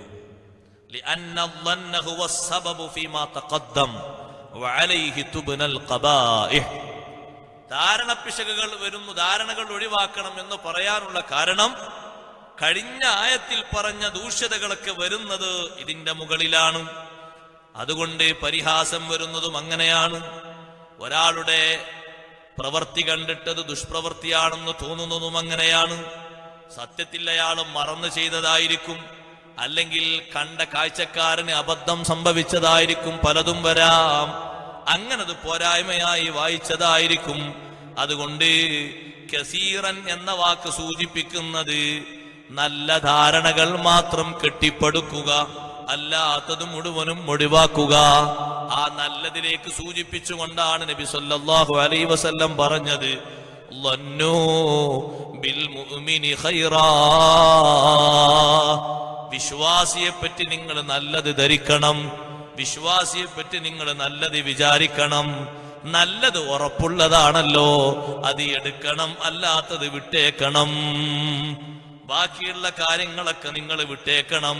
ഇവിടെ കണ്ടില്ലേ, ധാരണ പിശക് മൂലം പല രൂപത്തിലേക്കും ആളുകൾ ചെന്ന് ചാടിയിട്ടുണ്ട്, പല ദുരന്തത്തിലേക്കും ആളുകൾ ചെന്ന് ചാടിയിട്ടുണ്ട്. അതേ ഇമാം ഖുശൈരി തങ്ങൾ ഉദ്ധരിക്കുന്നത് കാണാം. ഇമാം ഖുശൈരി റളിയല്ലാഹു അൻഹുവിന് ഒരു തഫ്സീറുണ്ട്. ആ തഫ്സീറിലും അതുപോലെ തന്നെ മഹാനവറുകളുടെ റിസാലയിലും ഉദ്ധരിക്കുന്നത് കാണാം. ഷൗനീസിയ പള്ളി എന്നൊരു പള്ളിയുണ്ട്. എവിടെ? ബഗ്ദാദിൽ. ഷൗനീസിയ പള്ളിയുടെ പരിസരത്ത് നടന്ന ഒരു സംഭവത്തെപ്പറ്റി ജുനൈദുൽ ബഗ്ദാദി റളിയല്ലാഹു അൻഹു പറയുന്നു, ഞാൻ ഷൗനീസിയ പള്ളിയുടെ പരിസരത്ത് ഇരിക്കുകയായിരുന്നു. ഒരു ജനാസ നിസ്കാരത്തിന് മയ്യിത്ത് വരുന്നതും കാത്തവിടെ ഇങ്ങനെ ഇരിക്കുകയാണ്. ബഗ്ദാദുകാരൊക്കെ പലരും അവിടെ കൂടിയിട്ടുണ്ട്. ബഗ്ദാദിലെ ജനങ്ങൾ അലാ തുബഖാതിഹിം, വ്യത്യസ്ത നിലവാരങ്ങൾ പുലർത്തുന്ന ആളുകൾ പലരും അവിടെ വന്നിരിക്കുന്നുണ്ട്. കൂട്ടത്തിൽ ഞാൻ ഒരു സാധുവിനെ കണ്ടു. ആ സാധുവിന്റെ മുഖത്ത് നല്ല ലക്ഷണങ്ങളൊക്കെ കാണുന്നുണ്ട്. പക്ഷേ അയാൾ ജനങ്ങളോട് യാചിക്കുന്നതാ ഞാൻ കണ്ടത്. അപ്പോൾ ഞാൻ എന്റെ മനസ്സിൽ വിചാരിച്ചു, ലൗ അമില ഹാദാ അമലൻ യസൂനു ബിഹി നഫ്സഹു കാന അജ്മല ബിഹി. ഇയാളൊക്കെ ഒരു പണിയെടുത്ത് ജീവിക്കുകയാണെങ്കിൽ എത്ര നല്ലതായിരിക്കും. തൊള്ളോണ്ട് പറഞ്ഞിട്ടില്ല കേട്ടോ, മനസ്സിൽ വിചാരിച്ചതാണ്. നമുക്കൊക്കെ സാധാരണ അങ്ങനെ ധാരണ വരും, നല്ല ആരോഗ്യമുണ്ടല്ലോ ആളെ കണ്ടിട്ട് ജോലിക്കൊക്കെ പോകാൻ പറ്റുമല്ലോ. നമ്മളെ മുഖത്ത് നോക്കിയിട്ട് നമ്മളെ ധാരണ വായിക്കുമ്പോഴേക്ക് യാചകനൊരു പക്ഷേ ഷർട്ട് ഇങ്ങനെ പൊന്തിച്ചിട്ട് പറയും, ജോലിക്ക് പോകാൻ കഴിയൂലട്ടോ, എല്ലാ തരം ഓപ്പറേഷൻ ഇതാ, വലത്തുനിന്ന് ഇങ്ങോട്ടും ഇടത്തുനിന്ന് ഇങ്ങോട്ടും ഒക്കെ ഓപ്പറേഷൻ കഴിഞ്ഞിട്ടുണ്ട്, ഇങ്ങനെ ഒപ്പിച്ച് നടക്കാണ്. ആ ശരിയാണ്, ഇതിനൊന്നും ഇപ്പോൾ ജോലിക്ക് പോകാൻ കഴിയൂല, അല്ലെങ്കിൽ ഈ രൂപത്തിലൊക്കെ കീറി മുറിച്ച ശരീരല്ലേ. അപ്പൊ നമ്മൾ പിന്നെ ധാരണകളൊക്കെ മാറ്റി. ഇയാളിങ്ങനെ ജനങ്ങൾക്കിടയിൽ നടന്നിങ്ങനെ യാചന നടത്തുന്നുണ്ട്. ജുനൈദുൽ ബഗ്ദാദി റളിയല്ലാഹു അൻഹു പ്രഗൽഭനായ സൂഫിയല്ലേ, മഹാപണ്ഡിതനല്ലേ, സയ്യിദു ത്വായിഫ എന്ന ആഭരനാമത്തിൽ അറിയപ്പെടുന്ന മഹാനല്ലേ, ഔലിയാക്കളിൽ വലിയ സ്ഥാനം അലങ്കരിക്കുന്ന മഹാനാണ്. ജുനൈദുൽ ബഗ്ദാദി റളിയല്ലാഹു അൻഹു പറഞ്ഞു, ഞാൻ അയാളെ കണ്ടപ്പോ ഞാൻ എങ്ങനെ വിചാരിച്ചത്, പണിക്കൊക്കെ പോയാൽ പിന്നെ ഇയാൾ ഇങ്ങനെ യാചിക്കാൻ നടക്കേണ്ട ആവശ്യമില്ലല്ലോ. അങ്ങനെ നിസ്കാരം കഴിഞ്ഞ് ഞാൻ എൻ്റെ വീട്ടിലേക്ക് പോയി. രാത്രി ഒന്നുറങ്ങി പകുതിയാകുമ്പോഴേക്ക് എഴുന്നേൽക്കുക എന്നെനിക്കൊരു പതിവുണ്ട്. എഴുന്നേറ്റ് കഴിഞ്ഞാൽ എനിക്ക് കുറെ നേരം നിസ്കരിക്കാനുണ്ട്. അതുപോലെ തന്നെ കരയാനുണ്ട്, ഇസ്തിഗ്ഫാർ ചൊല്ലാനുണ്ട്, പ്രാർത്ഥന നടത്താനുണ്ട്. അന്ന് ഞാൻ ചെയ്യുന്ന എല്ലാ ഔറാദുകളും എനിക്ക് വളരെ ഭാരമായി. ഞാൻ ഉറക്കൊഴിച്ചിരിക്കുകയാണ്, പക്ഷേ എന്റെ കണ്ണുകൾ എന്നെ കീഴ്പ്പെടുത്തുകയാണ്. ഈ സംഭവത്തെ രേഖപ്പെടുത്തിയിട്ട് മറ്റു ചില പണ്ഡിതന്മാര് പറഞ്ഞൊരു വിഷയം ഇടക്ക് ഞാൻ പറയട്ടെ. ഉമ്മമാരെ, പകലിൽ വരുന്ന വിനകൾ, പകലിൽ വരുന്ന അസ്വാരസ്യങ്ങൾ രാത്രിയിലെ ഇബാദത്തിന് തടസ്സമാണ്. രാത്രിയിൽ വരുന്ന അസ്വാരസ്യങ്ങൾ, രാത്രിയിൽ വരുന്ന അനാവശ്യങ്ങൾ, അത് പകലിലെയും ഇബാദത്തിന് തടസ്സമാണ്.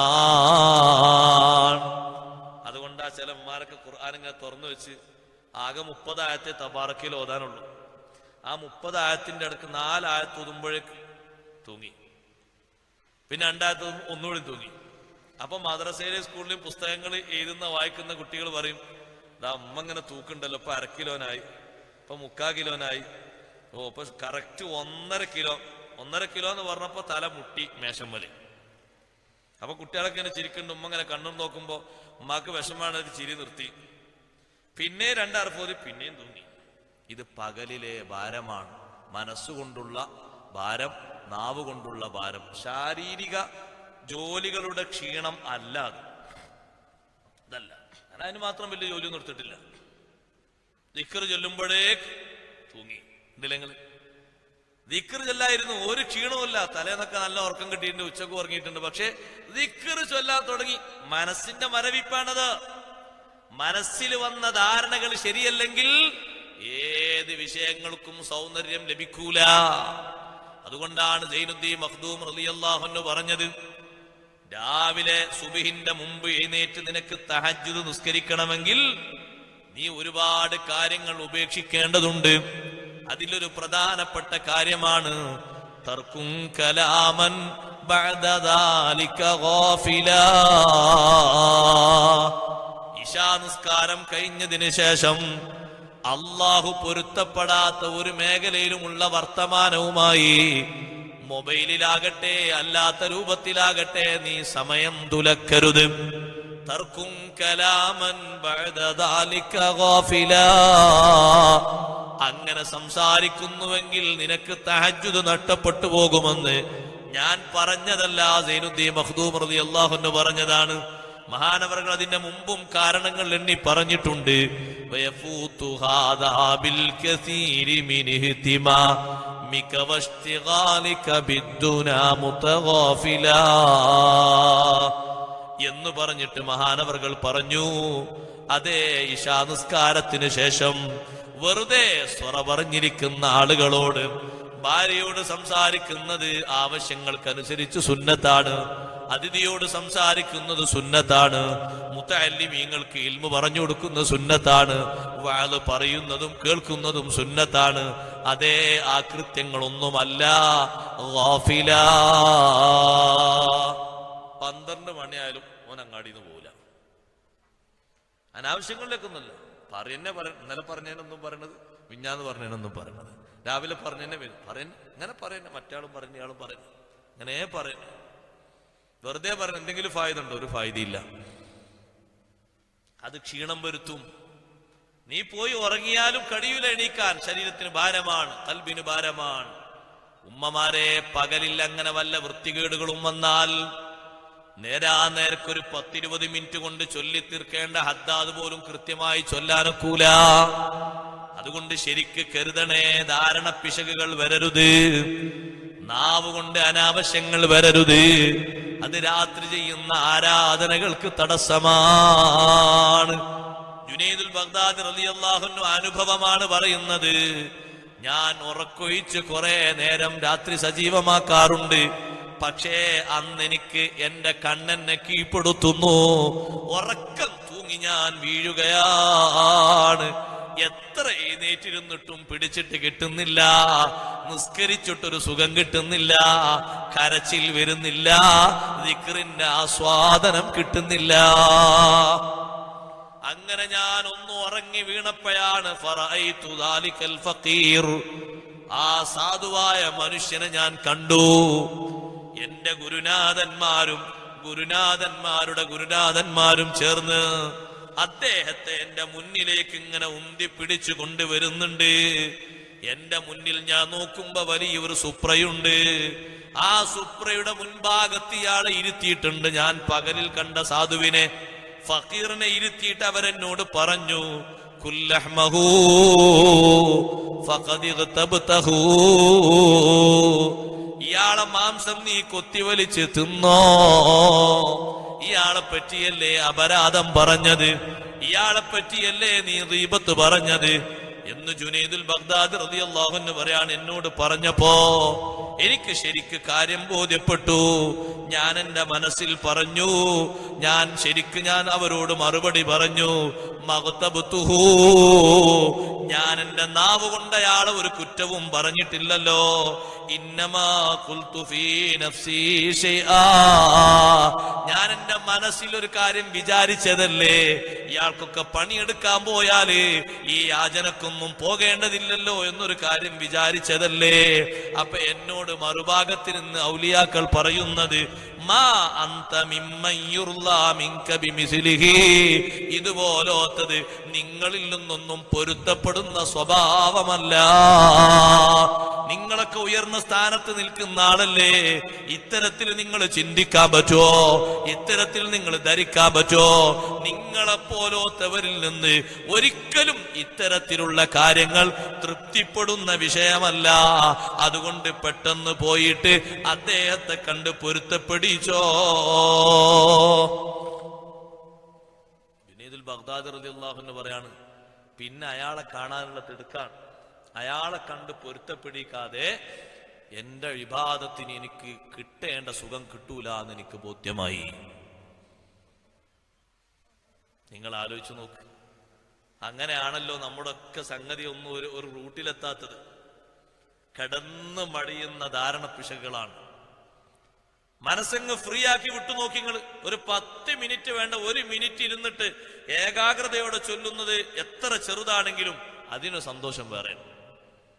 ഓതുന്ന എത്ര ചെറുതാണെങ്കിലും. അതുകൊണ്ടാണ് ഒന്നും മുടിമിപ്പിക്കാൻ കഴിയാത്തത്. 10 മിനിറ്റ് ഇരുന്ന് ഓതണം എന്ന് വിചാരിച്ച ആളും 2.5 മിനിറ്റ് ആകുമ്പോഴേക്ക് എണീറ്റ് പോവാണ്. ഒരു 10 മിനിറ്റ് സ്വലാത്തല്ലട്ടെ എന്ന് കരുതി തീരുമാനിക്കുന്ന ആള് 3 മിനിറ്റ് ആകുമ്പോഴേക്ക് നിർത്താം. വേറെ പലതും വന്ന് മനസ്സിനെ തളച്ചിട്ടു. അപ്പൊ നമുക്ക് ഒരുപാട് നല്ല വിഷയങ്ങൾ നഷ്ടപ്പെടുകയാണ് ധാരണപ്പശവുകൊണ്ട്.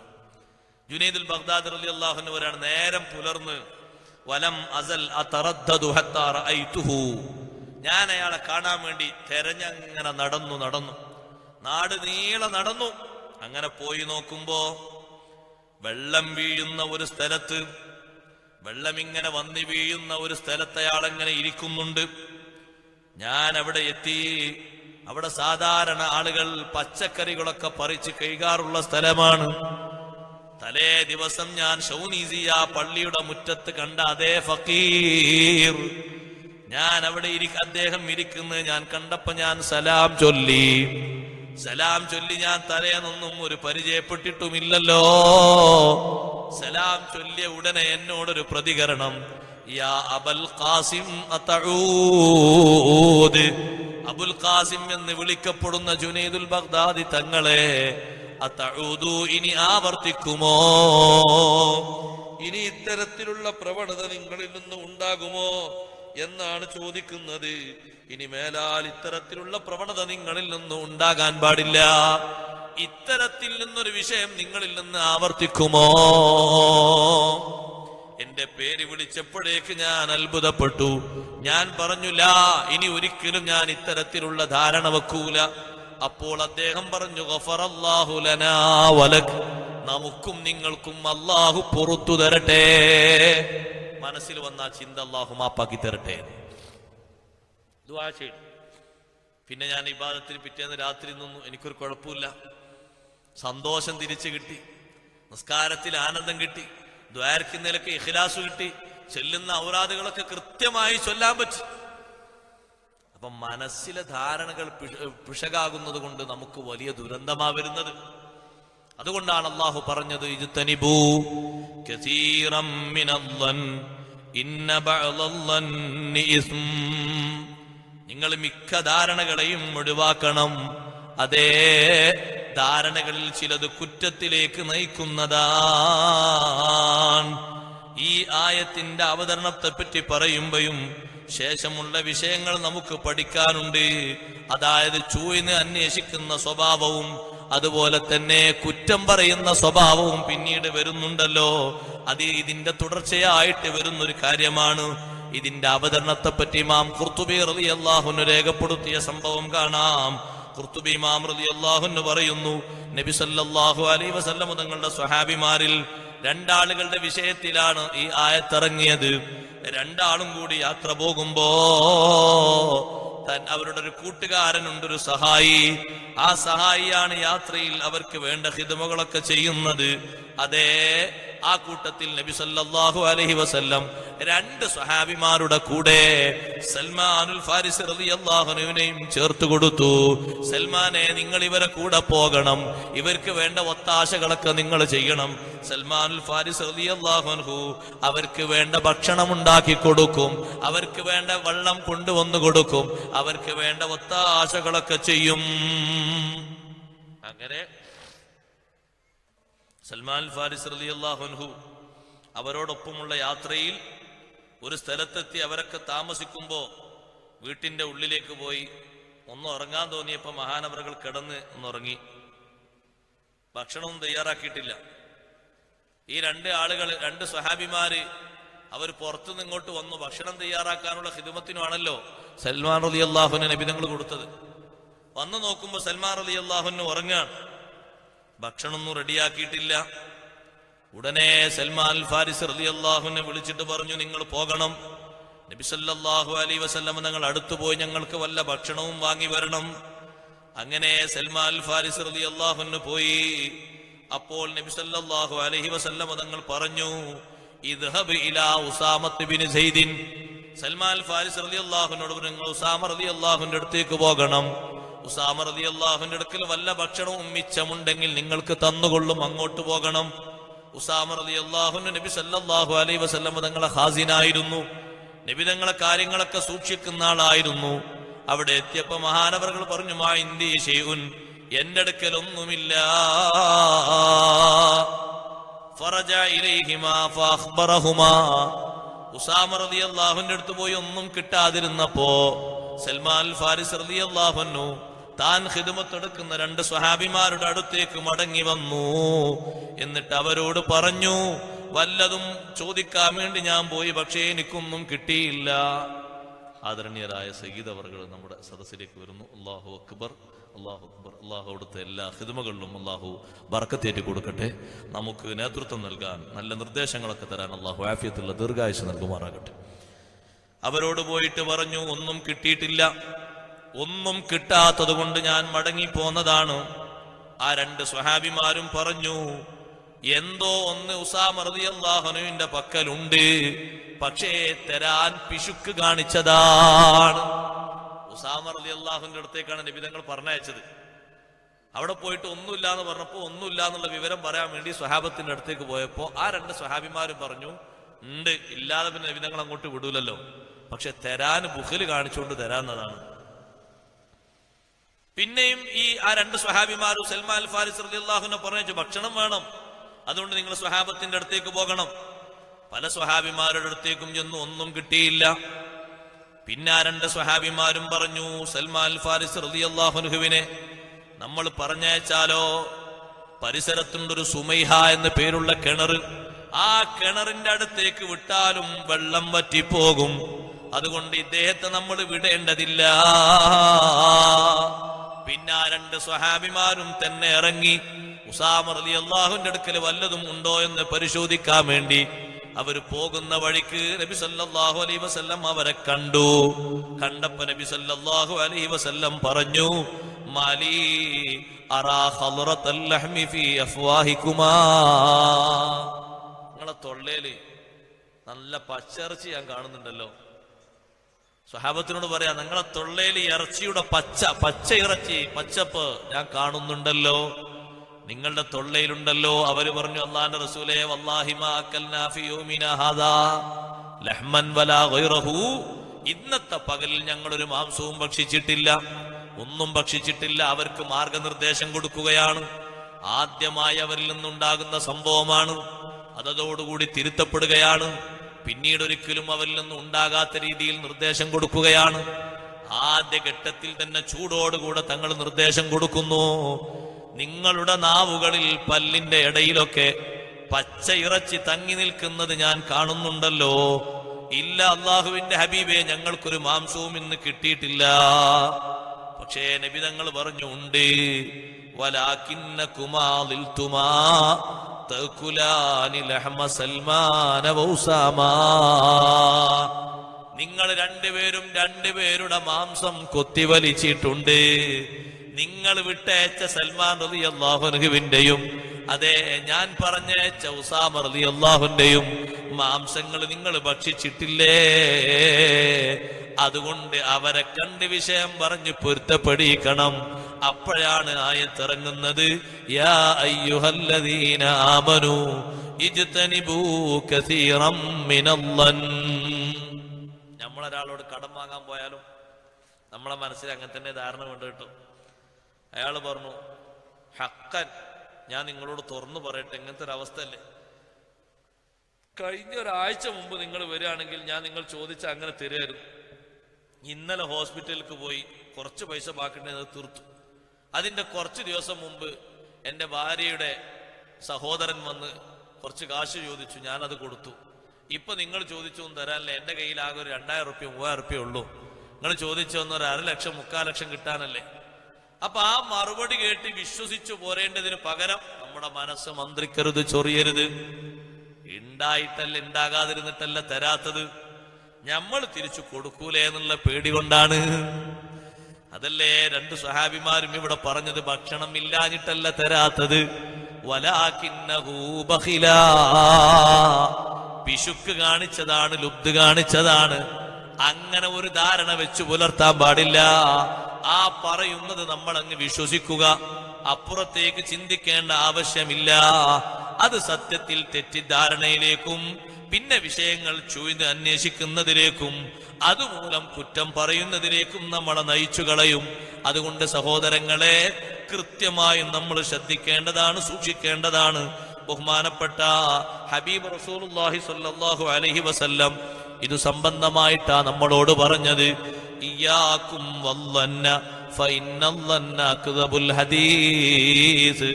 നിങ്ങൾ ധാരണയെ സൂക്ഷിക്കണം. ഞാൻ ഇങ്ങനെ ധരിക്കുന്നു അങ്ങനെ ധരിക്കുന്നു എന്ന് പറയരുത്, ഉറപ്പുള്ളത് പറഞ്ഞേക്കണം. ഞാൻ ഇങ്ങനെ ധരിക്കുന്നു അങ്ങനെ ധരിക്കുന്നു എന്ന് പറയുന്നത് കളവാണ്. വലാ തജസ്സസൂ, നിങ്ങൾ ചൂഴ്ന്നന്വേഷിക്കാൻ പാടില്ല. ഒരു ധാരണ വന്നാൽ, ധാരണ പിശക് വന്നാൽ അതിന്റെ പിന്നാലെ പിന്നെ ചൂഴ്ന്നന്വേഷിക്കുന്ന സ്വഭാവം വരും. കണ്ട് ശരിക്ക് ബോധ്യപ്പെട്ടിട്ട് വിഷയങ്ങൾ പറയുന്നത് വരെ പലപ്പോഴും സ്വഹാബിമാര് കാര്യങ്ങൾ സമ്മതിച്ചിരുന്നില്ല. ഒരു മുഅ്മിനായ മനുഷ്യനെ പറ്റി നമുക്കൊരു ധാരണ വന്നാൽ നമ്മൾ എന്തു ചെയ്യണം? തിരുത്തണം. അഥവാ അയാളുടെ വല്ല നഗ്നതയും നമ്മൾ നേരിട്ട് കണ്ടാലോ, കണ്ടതിനെ പറ്റി, സ്വകാര്യതയെ പറ്റി തന്നെ നബി തങ്ങൾ പറയുന്നത്, അത് പറയാതിരിക്കലാണ് നിനക്ക് ഖൈറെങ്കിൽ ആരോടും നീ അത് പറയരുത്. പറയുന്നതിൽ ഖൈറുണ്ട്, ഒന്നുകിൽ അയാളോട് പറഞ്ഞ് തിരുത്തണം, അല്ലെങ്കിൽ നേർക്ക് നേരെ പറയാൻ മടിയാണെങ്കിൽ അയാളോട് പറഞ്ഞ് തിരുത്താൻ പറ്റുന്ന നല്ല ആളുകളോട് പറഞ്ഞ് തിരുത്തണം. മറ്റൊരാളോടും അത് പരസ്യപ്പെടുത്തി ബുദ്ധിമുട്ടാക്കരുത്. അതാണ് തങ്ങൾ പറഞ്ഞത്, മൻ സതറ ഔറത അഖീഹിൽ മുഅ്മിൻ, ഒരു മുഅ്മിനായ സഹോദരന്റെ നഗ്നത മറച്ചു വച്ചാൽ, കണ്ടിട്ടും നീ അത് പറയാതെ വച്ചാൽ, ഫകഅന്നമാ ഇസ്തഹിയാ മൗഊദതൻ മിൻ ഖബരിഹാ, കുഴിച്ചു മൂടപ്പെട്ട ഒരു കുട്ടിയെ, ജീവനോടെ കുഴിച്ചു മൂടപ്പെട്ട ഒരു കുട്ടിയെ ഖബറിൽ നിന്ന് ജീവൻ നൽകിയിട്ട് തുറന്നു വിട്ടാലുള്ള കൂലി എത്രയാണോ അത്ര കൂലിയാണ് അള്ളാഹു തരുന്നത്. ഒരു ജീവൻ രക്ഷിക്കുന്നത് ചെറിയ കൂലിയുള്ള കാര്യമല്ല, വലിയ കൂലിയാണ്. ഒരു ജീവൻ അപകടത്തിൽ പെട്ടുകൊണ്ടിരിക്കുമ്പോ താങ്ങും തണലുമായി വർത്തിച്ചാൽ അള്ളാഹു അതിന് തരുന്നത് വലിയ ഫലമാണ്. അതുകൊണ്ട് സഹോദരന്മാരെ, ധാരണകൾ നന്നാക്കണം. ഞാൻ ആ വിഷയ സംബന്ധമായി നീട്ടി പറയുന്നില്ല, അതിനോട് അനുബന്ധമായി വരുന്ന വിഷയമാണ്. വലാ തജസ്സസൂ, നിങ്ങൾ ചൂഴ്ന്ന് അന്വേഷിക്കാൻ പാടില്ല. അറിയുന്ന കാര്യങ്ങൾ അനുധാവനം ചെയ്ത് മുന്നോട്ട് പോകണം. മറ്റൊരാളുടെ പോരായ്മകളെ പറ്റി ചൂഴ്ന്ന് അന്വേഷിക്കാൻ പാടില്ല. മറ്റൊരാളുടെ പോരായ്മകൾ, എന്തെങ്കിലും ഒരു ചെറിയ വാല് കിട്ടിയാൽ അതിന്റെ അപ്പുറത്തുള്ള വാല് നിങ്ങൾക്ക് അന്വേഷിക്കേണ്ട ഒരു ആവശ്യമില്ല. നിങ്ങൾ അറിഞ്ഞിട്ടെന്താ? നിങ്ങൾ പരിഹരിക്കപ്പെടുന്ന ആൾക്കാരൊന്നുമല്ല, അല്ലെങ്കിൽ നിർദ്ദേശം കൊടുക്കുന്ന ആൾക്കാരുമല്ല. നിങ്ങൾ നാവിട്ടടിക്കാൻ വേണ്ടി നാട്ടിലൊരു സംഭവം നടന്നു, അതതിന്റെ ഹാലും മാലേറ്റ് പോട്ടെ. അപ്പൊ അതിന്റെ ബന്ധപ്പെട്ട ആളോട് ചോദിച്ചു, അപ്പുറത്തുള്ള ആളോട് ചോദിച്ചു, ഇപ്പുറത്തുള്ള ആളോട് ചോദിച്ച് അങ്ങേ അറ്റം വരെ ചോദിച്ചു, നിങ്ങൾക്ക് എന്തുണ്ട് ആ ചൂഴ്ന്ന് അന്വേഷിക്കുന്നതിന്റെ പിന്നിൽ? തിരുത്താനാണെങ്കിൽ ഒരു മസ്ലഹത്ത് എന്ന് പറയാം, ഒരു നന്മയുണ്ട് എന്ന് പറയാം. മറ്റൊരാള് പറഞ്ഞു തരുമ്പോ കേൾക്കുന്നതിലും മസ്ലഹത്ത് ഉണ്ടെങ്കിൽ കേൾക്കാം, ഇല്ലെങ്കിൽ നിങ്ങൾ വിട്ടേക്കണം, വേണ്ടാന്ന് പറയണം. ഉടനെ തന്നെ പറയണം, എന്നോടത് പറയേണ്ടതില്ല എന്ന് പറയണം. അതുകൊണ്ടാണ് വലാ തജസ്സസൂ, ജാസൂസ് എന്ന് കേട്ടിട്ടില്ലേ? ചാരപ്രവർത്തനം, അത് വലിയ കുറ്റമാണ്. ബഹുമാനപ്പെട്ട റസൂലുള്ളാഹി സ്വല്ലല്ലാഹു അലൈഹി വസല്ലം തങ്ങൾ പറഞ്ഞു, വലാ തത്തബിഉ ഔറാത്തിൽ മുസ്ലിമീൻ, മുസ്ലിങ്ങളുടെ സ്വകാര്യതകൾ നിങ്ങൾ പരിശോധിക്കരുത്. മറ്റൊരാളെ പോരായ്മ നിങ്ങൾ ചിക്കിച്ചികഞ്ഞ് അന്വേഷിച്ച് കിട്ടുന്നത് വരെ പിടുത്തം വിടാതതിന്റെ പിന്നാലെ കൂടരുത്. ഒന്നുകിൽ അങ്ങനെ കൂടിയാൽ നിങ്ങൾ അവരെ നശിപ്പിക്കും, അല്ലെങ്കിൽ അവര് കാരണമായി നിങ്ങൾ നശിക്കും. രണ്ടാലൊന്നുണ്ടാകും. ഒന്നുകിൽ അവരെ പറ്റി നിങ്ങൾ ഇല്ലാത്തത് പറഞ്ഞേക്കും, അല്ലെങ്കിൽ നിങ്ങൾ ആ അന്വേഷണത്തിൽ നിങ്ങൾ ആ അന്വേഷിച്ചത് കൊണ്ട് നിങ്ങൾക്കുള്ള പോരായ്മകൾ അള്ളാഹു വെളിവാക്കിയേക്കും. അപ്പൊ നിങ്ങൾ കുടുങ്ങും. രണ്ടാലൊന്നാണ് സംഭവിക്കും. അവരെ പറ്റി പറഞ്ഞാലും കുടുങ്ങി, നമ്മൾ അവരെ പറ്റി ഇല്ലാത്ത ധരിച്ചു വെച്ചാൽ അതും നമുക്ക് കൊടുക്കാം.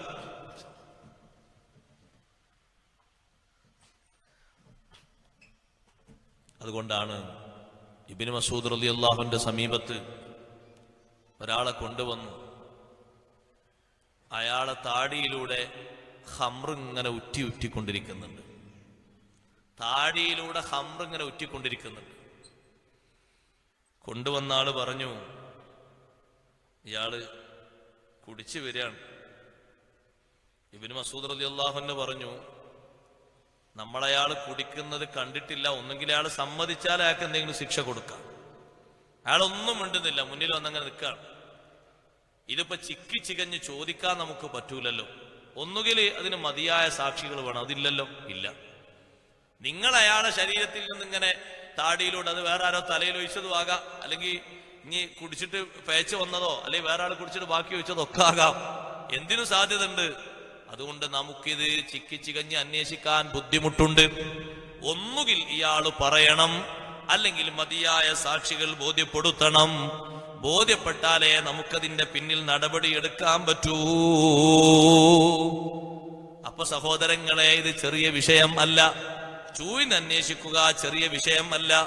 ഉമർ ഇബ്നുൽ ഖത്താബ് റളിയല്ലാഹു അൻഹു സമൂഹത്തിന്റെ പുരോഗതി ആലോചിച്ചുകൊണ്ട്, തന്റെ ജനതയുടെ പുരോഗതി ആലോചിച്ചുകൊണ്ട് നാട് നീളെ രാത്രി സമയങ്ങളിൽ വിശ്രമമില്ലാതെ അന്വേഷണത്തിന് വേണ്ടി ചുറ്റുന്ന ഒരു ഏർപ്പാട്, ഒരു പരിപാടി ഉമർ റളിയല്ലാഹു അൻഹുവിനുണ്ട്. രാത്രി സമയത്ത് അങ്ങനെ കറങ്ങി നടക്കും, കൂടെ ആളുകൾ ഉണ്ടാകും, ഒരുപക്ഷെ അല്ലെങ്കിൽ തീരാരും ഉണ്ടാകൂല. ഒരു ദിവസം അങ്ങനെ പോകുമ്പോ അബ്ദുറഹ്മാൻ ബിൻ ഔഫ് റളിയല്ലാഹു അൻഹു കൂടെയുണ്ട്. മഹാനവറുകൾ പറയാണ്, ഉമർ റളിയല്ലാഹുവിന്റെ കൂടെ മദീനയിൽ ഒരു ദിവസം ഞാനും കാവൽക്കാരനായി പോയി. അങ്ങനെ ഒരു വീട്ടിൽ നിന്ന് വിളക്ക് കത്തുന്ന വെളിച്ചം കണ്ടു. ആ വീട്ടിന്റെ അടുത്തേക്ക് ഞങ്ങൾ പോയി. ഉള്ളിൽ നിന്ന് ഒരുപാട് ശബ്ദങ്ങൾ, അപശബ്ദങ്ങൾ പുറത്തേക്ക് കേൾക്കുന്നുണ്ട്. ഉമർ റളിയല്ലാഹു അൻഹു പറഞ്ഞു, ഹാദാ ബൈതു റബീഅത്ത് ബിൻ ഉമയ്യത്ത് ബിൻ ഖലഫിൻ, ഇത് റബിയയുടെ വീടാണല്ലോ, ഉമയ്യത്ത് ബിൻ ഖലഫിന്റെ പുത്രൻ റബിയയുടെ വീടാണല്ലോ. ഇപ്പോൾ അവർ മദ്യപിക്കുകയാണെന്ന് തോന്നുന്നുണ്ടല്ലോ, എന്ത് ചെയ്യണം? അബ്ദുറഹ്മാൻ ബിൻ ഔഫ് റളിയല്ലാഹു അൻഹുവോട് ചോദിക്കാണ്. മഹാനവർകൾ പറഞ്ഞു, അള്ളാഹു വിലക്കിയ ഒരു കാര്യം നമ്മൾ ചെയ്തു എന്ന് വരുമോ?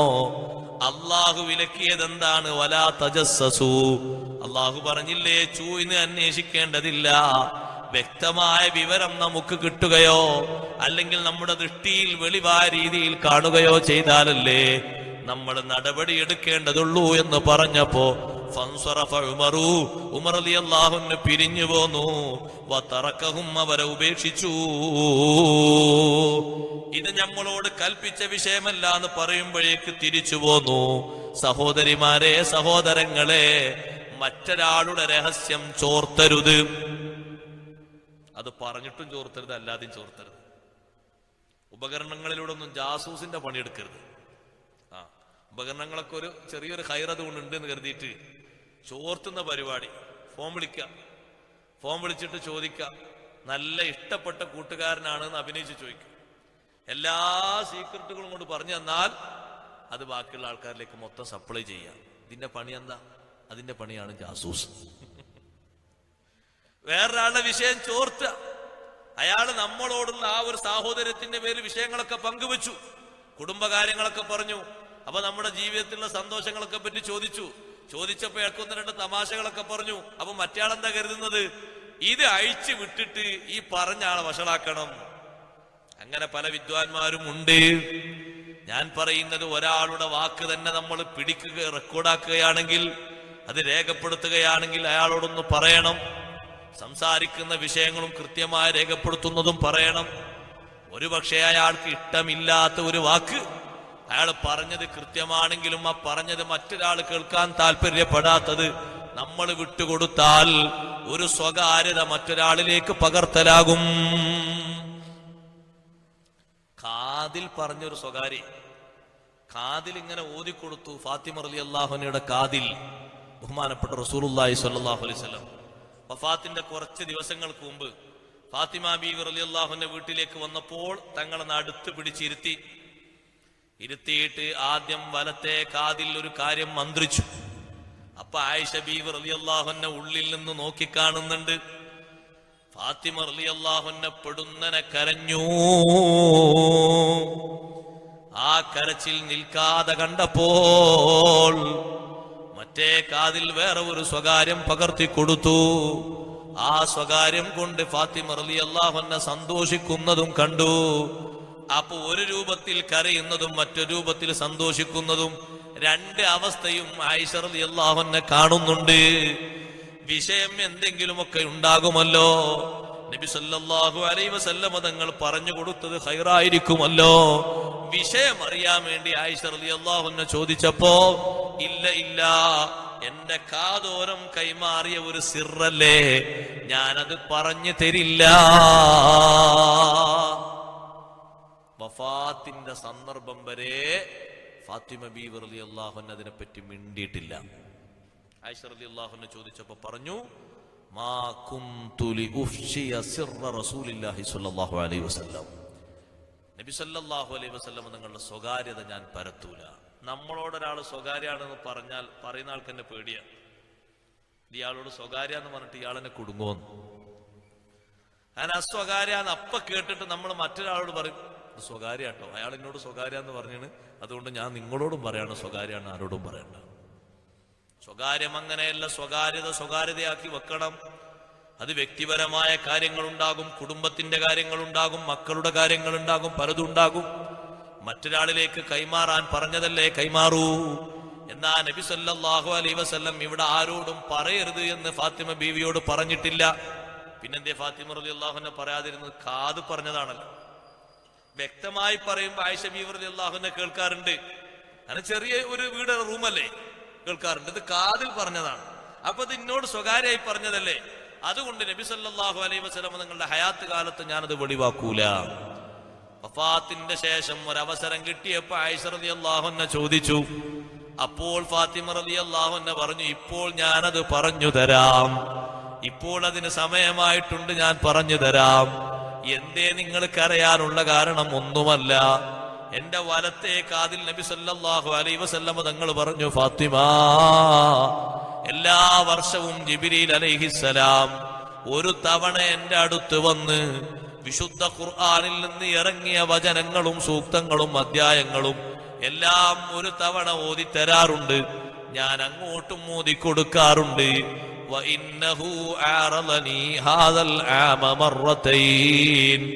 ഈ വർഷം 2 പ്രാവശ്യം അങ്ങനെ എനിക്ക് വെളിവായിട്ടുണ്ട്. അതുകൊണ്ട് ഞാൻ മനസ്സിലാക്കുന്നത് എന്റെ അവധി അടുത്തിട്ടുണ്ട്, എനിക്ക് പോകാൻ സമയമായിട്ടുണ്ട്. അപ്പൊ നബി സല്ലല്ലാഹു അലൈഹി വസല്ലമ തങ്ങളുടെ വേർപാട് ആലോചിച്ച് ഫാത്തിമ റളിയല്ലാഹു അൻഹ കരഞ്ഞുപോയി. കാരണം അത് സഹിക്കാൻ പറ്റുന്നില്ല. മഹദി ഇങ്ങനെ കരഞ്ഞ് നിയന്ത്രണമില്ലാത്ത അവസ്ഥയിലേക്ക് പോകുന്നത് കണ്ടപ്പോ ഒരു സ്വകാര്യം കൂടി പറഞ്ഞു കൊടുത്തു, ഫാത്തിമ നിങ്ങൾ വിഷമിക്കേണ്ടതില്ല. അമാ തർളൈന അൻ തകൂനി സയ്യിദത നിസാഇൽ ജന്ന, സ്വർഗീയസ്ഥരായ സ്ത്രീകളുടെ നേതാവായി നിങ്ങൾ വിരാജിക്കുന്നത് പൊരുത്തമല്ലേ നിങ്ങൾക്ക്? നിങ്ങൾ വിഷമിക്കേണ്ടതില്ല. ഞാൻ ഇവിടുന്ന് വിടവാങ്ങിയാൽ എന്റെ കുടുംബത്തിൽ നിന്ന് ആദ്യമായി എന്റെ അടുത്തേക്ക് വരുന്നത് നിങ്ങളാണ് മോളെ. നബി സല്ലല്ലാഹു അലൈഹി വസല്ലം വഫാത്തായി. 6 മാസം കഴിഞ്ഞ് ഫാത്തിമ റളിയല്ലാഹു അൻഹയും വഫാത്തായല്ലോ. റബീഉൽ അവ്വലല്ലേ നബി സല്ലല്ലാഹു അലൈഹി വസല്ലം വഫാത്തായത്. ഫാത്തിമ ബീവി റളിയല്ലാഹു അൻഹ വരുന്ന റമദാനിലും വഫാത്തായി. അത്ര ചുരുങ്ങിയ കാലാവധിയേ ഉള്ളൂ. അത് പറഞ്ഞപ്പോ കൂടുതൽ കാലം ഇവിടെ നിൽക്കേണ്ടതില്ലല്ലോ, ഉപ്പാന്റെ അടുത്തേക്ക് എനിക്ക് വേഗം പോകാമല്ലോ, സ്വർഗത്തിലെത്താമല്ലോ, എനിക്ക് സന്തോഷമായി. അപ്പോഴാണ് ഞാനത് ചിരിച്ചത് എന്ന് ഫാത്തിമ റളിയല്ലാഹു അൻഹ പറയുന്നു. നിങ്ങൾ നോക്ക്, സൂക്ഷിക്കാനുള്ള ഒരു കഴിവ് അത് ചില്ലറ കഴിവല്ല. ഉമ്മമാരെ, സഹോദരിമാരെ, മറ്റുള്ളവരുടെ സ്വകാര്യതകൾ മറച്ചു വെക്കാനുള്ള കഴിവ് വേണം. എപ്പോഴും ആ കഴിവ് വേണം. അംർ ഇബ്നു ദീനാർ റളിയല്ലാഹു അൻഹു പറഞ്ഞ ഒരു സംഭവം ഈ ആയത്തിന്റെ തഫ്സീറിൽ മഹാന്മാരായ പണ്ഡിതന്മാർ ഉദ്ധരിക്കുന്നുണ്ട്. മദീനയിൽ ഒരു സുഹൃത്തുണ്ടായിരുന്നു, ഒരു ചെറുപ്പക്കാരൻ. അദ്ദേഹത്തിനൊരു പെങ്ങളുണ്ടായിരുന്നു. ആ പെങ്ങള് രോഗം ബാധിച്ച് കിടന്നു. ഇടക്കിടക്ക് ഈ ചെറുപ്പക്കാരൻ ആ പെങ്ങളെ പോയി സന്ദർശിക്കും. കുറച്ച് ദിവസം കഴിഞ്ഞപ്പോൾ പെങ്ങള് മരണപ്പെട്ടു. ബാക്കിയുള്ള എല്ലാ കാര്യങ്ങളും സഹോദരൻ തന്നെ നിർവഹിച്ചു. ഖബറിൽ ഇറങ്ങിയിട്ട് അതാ പെണ്ണിന്റെ ശരീരം ഖബറിലേക്ക് വെച്ചു, സ്വന്തം പെങ്ങളുടെ ശരീരം. തിരിച്ചു വന്നു നോക്കുമ്പോ തന്റെ പോക്കറ്റിലുണ്ടായിരുന്ന ദീനാറുകളൊക്കെ സൂക്ഷിക്കുന്ന ചെറിയ ഒരു പൈസ കാണുന്നില്ല. ഖബറിന്റെ ഉള്ളിൽ വീണതായിരിക്കും എന്ന് കരുതി വേറെ 1-2 ആൾക്കാരെയും കൂട്ടിപ്പോയി. ഒറ്റക്ക് പോയി അത് മാന്താൻ പേടിയായിട്ട് ഖബറ് മാന്തി ഒരു ഭാഗത്തുനിന്ന് പതുക്കെ ആ പണസഞ്ചി അങ്ങനെ എടുത്തു. പണസഞ്ചി കിട്ടിയപ്പോ പിന്നെ സഹോദരൻ പറഞ്ഞു, ഒന്നുകൂടി ഒന്ന് മണ്ണ് നീക്കിയാല് എന്റെ സഹോദരിയുടെ അവസ്ഥ എന്തുണ്ടെന്ന് എനിക്കറിയാലോ. അങ്ങനെ പതുക്കെ ഒന്ന് മണ്ണ് നീക്കിയപ്പോ ഫൈദൽ ഖബറു മുസ്തഇലുൻ നാറാ, ആ ഖബർ കത്തിച്ചൊലിക്കുകയാണ്, തീ പടർന്നു പിടിക്കുകയാണ്. കൊണ്ടുവച്ച ശരീരം ദിവസങ്ങളായിട്ടില്ല, അന്ന് തന്നെയാണ്. നമ്മൾ വ്യക്തമായി മനസ്സിലാക്കണം, അന്ന് തന്നെയാണ്, പിറ്റേന്നൊന്നും ആയിട്ടില്ല. ഉമ്മാന്റെ അടുത്തേക്ക് വന്നു ഉമ്മാനോട് ചോദിച്ചു, അഖ്ബിരീനി മാ കാന അമലു ഉഖ്തി, എന്റെ സഹോദരിയുടെ പണി എന്തായിരുന്നു എന്നൊന്ന് പറഞ്ഞു തരാമോ? ഉമ്മ പറഞ്ഞു, ഖദ് മാതതു ഉഖ്തുക, നിന്റെ സഹോദരി മരിച്ചുപോയില്ലേ, പിന്നെന്തിനാ നീ ചോദിക്കുന്നത്? പക്ഷേ വീണ്ടും വീണ്ടും ചോദിച്ചപ്പോ ഖബറിൽ കണ്ട ദുഃഖകരമായ അവസ്ഥ പറഞ്ഞപ്പോ ഉമ്മ പറഞ്ഞു, കാന മിൻ അമലിഹാ അന്നഹാ കാനതു തുഅഖിറു സ്വലാത അൻ മവാഖീതിഹാ, നിന്റെ പെങ്ങൾ നിസ്കാരം സമയത്തു തൊട്ട് പിന്തിക്കുന്നൊരു സ്വഭാവക്കാരിയാണ്. അത് മാത്രമല്ല, വകാനത് ഇദാ നാമൽ ജീറാനു ഖാമത് ഇലാ ബുയൂതിഹിം ഫഅൽഖമത് ഉദുനഹാ അബ്വാബഹും, മറ്റുള്ള അയൽവാസികളൊക്കെ ഉറങ്ങിയാൽ, ഉറങ്ങാൻ നേരമായാൽ അവരെ കതകിന്റെ സമീപത്ത് പോയി കാത് കൂർപ്പിച്ചിട്ട് അവര് പറയുന്നത് കേൾക്കും. എന്നിട്ട് ഫതുജസ്സിസു അലൈഹിം, അവരുടെ വർത്തമാനങ്ങളിൽ നിന്ന് കിട്ടുന്നത് വ്യക്തമായിട്ടില്ലെങ്കിൽ വീണ്ടും അത് ചൂഴ്ന്ന് അന്വേഷണം നടത്തും. വതുഖ്രിജു അസ്റാറഹും, അവരുടെ സ്വകാര്യതകൾ പുറത്തേക്ക് വിടും. അതുകൊണ്ടാ പ്രിയപ്പെട്ട പെങ്ങളെ, ഭർത്താവിന്റെ വീട്ടിൽ നടക്കുന്ന സ്വകാര്യതകൾ നീ നിന്റെ വീട്ടിൽ പറയരുത്. നിന്റെ വീട്ടിൽ നടക്കുന്ന മെച്ചപ്പെട്ട ഏർപ്പാടുകൾ പറഞ്ഞ് നീ ഇവിടെയും ഇടങ്ങേറുണ്ടാക്കരുത്. രണ്ട് വീട്ടിലും തന്മയത്വത്തോടെ നീ പ്രവർത്തിക്കേണ്ടതുണ്ട്. ഒരു വീട്ടിൽ ഒരു ചെറിയ ഇല അനങ്ങുന്നത് പോലും നീ അങ്ങോട്ട് കൊത്തിക്കൊടുത്താൽ, ആ വീട്ടിലുള്ള എല്ലാ ഐഡന്റിറ്റിയും കൈമാറിയാൽ വിവാഹിതരല്ലാത്ത പുരുഷന്മാർക്കും നിന്നോട് വെറുപ്പ് വരും. ആ വീട്ടിൽ തന്നെ താമസിക്കുന്ന ഉമ്മാക്കും ഉപ്പാക്കും നിന്നോട് വെറുപ്പ് വരും. നീ എല്ലാ വിഷയങ്ങളും അങ്ങനെ കൈമാറേണ്ടതില്ല. ആവശ്യത്തിനുള്ള വിഷയങ്ങൾ, സുഖദുഃഖ വിവരങ്ങൾ മാത്രം പറഞ്ഞാൽ മതി. നിന്റെ സ്വന്തം വീട്ടിലുള്ള ആളുകളുടെ മുഴുവൻ ഐഡന്റിറ്റിയും അതും നീ ഇവിടെ പറയേണ്ടതില്ല, വിളമ്പേണ്ടതില്ല. ആരാന്റെ വീട്ടിൽ പോയിട്ട് കിട്ടിയാൽ, വേറൊരാളിൽ നിന്നുള്ള സംസാരം കിട്ടിയാൽ അത് സൂക്ഷിക്കാനൊരു കഴിവ് വേണം. അത് ചെറിയ കഴിവൊന്നല്ല, അത് മറ്റൊരാൾക്ക് പകർത്തി കൊടുക്കുക എളുപ്പമാണ്. ഇപ്പോഴുള്ള കാലത്ത് ഒരു തടസ്സമില്ല. ആ ജാസൂസിന്റെ പണിയെടുക്കരുത്. ആ ചാരപ്പണിയെടുക്കുമ്പോൾ പിന്നെ വരുന്നത് പറച്ചിലാണ്.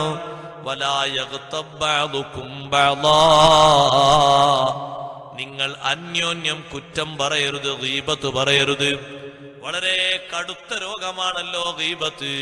ഹബീബ് മുഹമ്മദുർ റസൂലുള്ളാഹി സ്വല്ലല്ലാഹു അലൈഹി വസല്ലം തങ്ങൾ അതിന്റെ കടുപ്പം പറഞ്ഞല്ലോ. അൽ ഗീബത്തു അശദ്ദു മിനസ് സിനാ. ഗീബത്ത് വ്യഭിചാരത്തെക്കാളും കടുപ്പമേറിയതാണ്. എന്തേ തങ്ങൾ അങ്ങനെ പറയാനുള്ള കാരണം?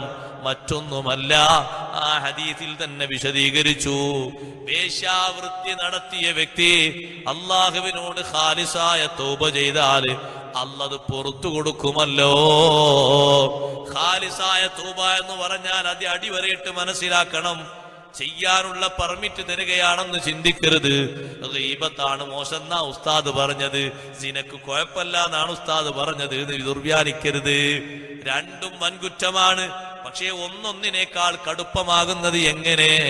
ഗീബത്ത് പറഞ്ഞവൻ എത്ര ഇസ്തിഗ്ഫാർ ചൊല്ലിയാലും പറയപ്പെട്ട വ്യക്തി പൊരുത്തപ്പെടുന്നത് വരെ അവന്റെ കെട്ടഴിയൂല. ആള് മരിച്ചു പോയാലും ആ ഗീബത്ത് പൊറുപ്പിക്കാനുള്ള പരിഹാരം നിർദ്ദേശിക്കപ്പെട്ടിട്ടുണ്ട്. ആ പരിഹാരം പോലെ ചെയ്യണം. ഗീബത്ത് ചെറിയൊരു കുറ്റായി കാണരുത്, വലിയ കുറ്റമാണ്. നാവിന്റെ വിനകളിൽ ഏറ്റവും വലിയ വിനയാണ് ഗീബത്ത്. എന്താണ് ഈ ഗീബത്ത് എന്ന് പറഞ്ഞാൽ? നബി സല്ലല്ലാഹു അലൈഹി വസല്ലം തങ്ങൾ തന്നെ അതിന്റെ താരീഫ് പറഞ്ഞിട്ടുണ്ട്. ദിക്റുക അഖാക ബിമാ യക്റഹു. നിന്റെ സുഹൃത്തിനെ പറ്റി, സഹോദരനെ പറ്റി അവൻ ഇഷ്ടമില്ലാത്തത് പറയലാണ്. അവനിൽ ഉള്ള കാര്യമാകട്ടെ, നീ അത് ഇഷ്ടമില്ലെങ്കിൽ പറയരുത്. നബിയെ, ഞാൻ പറയുന്നത് എന്റെ സഹോദരനിൽ ഉണ്ടെങ്കിലോ, ഇൻകാന ഫീഹി മാ തഖൂലു ഫഖദ് ഇഗ്തബ്തഹു.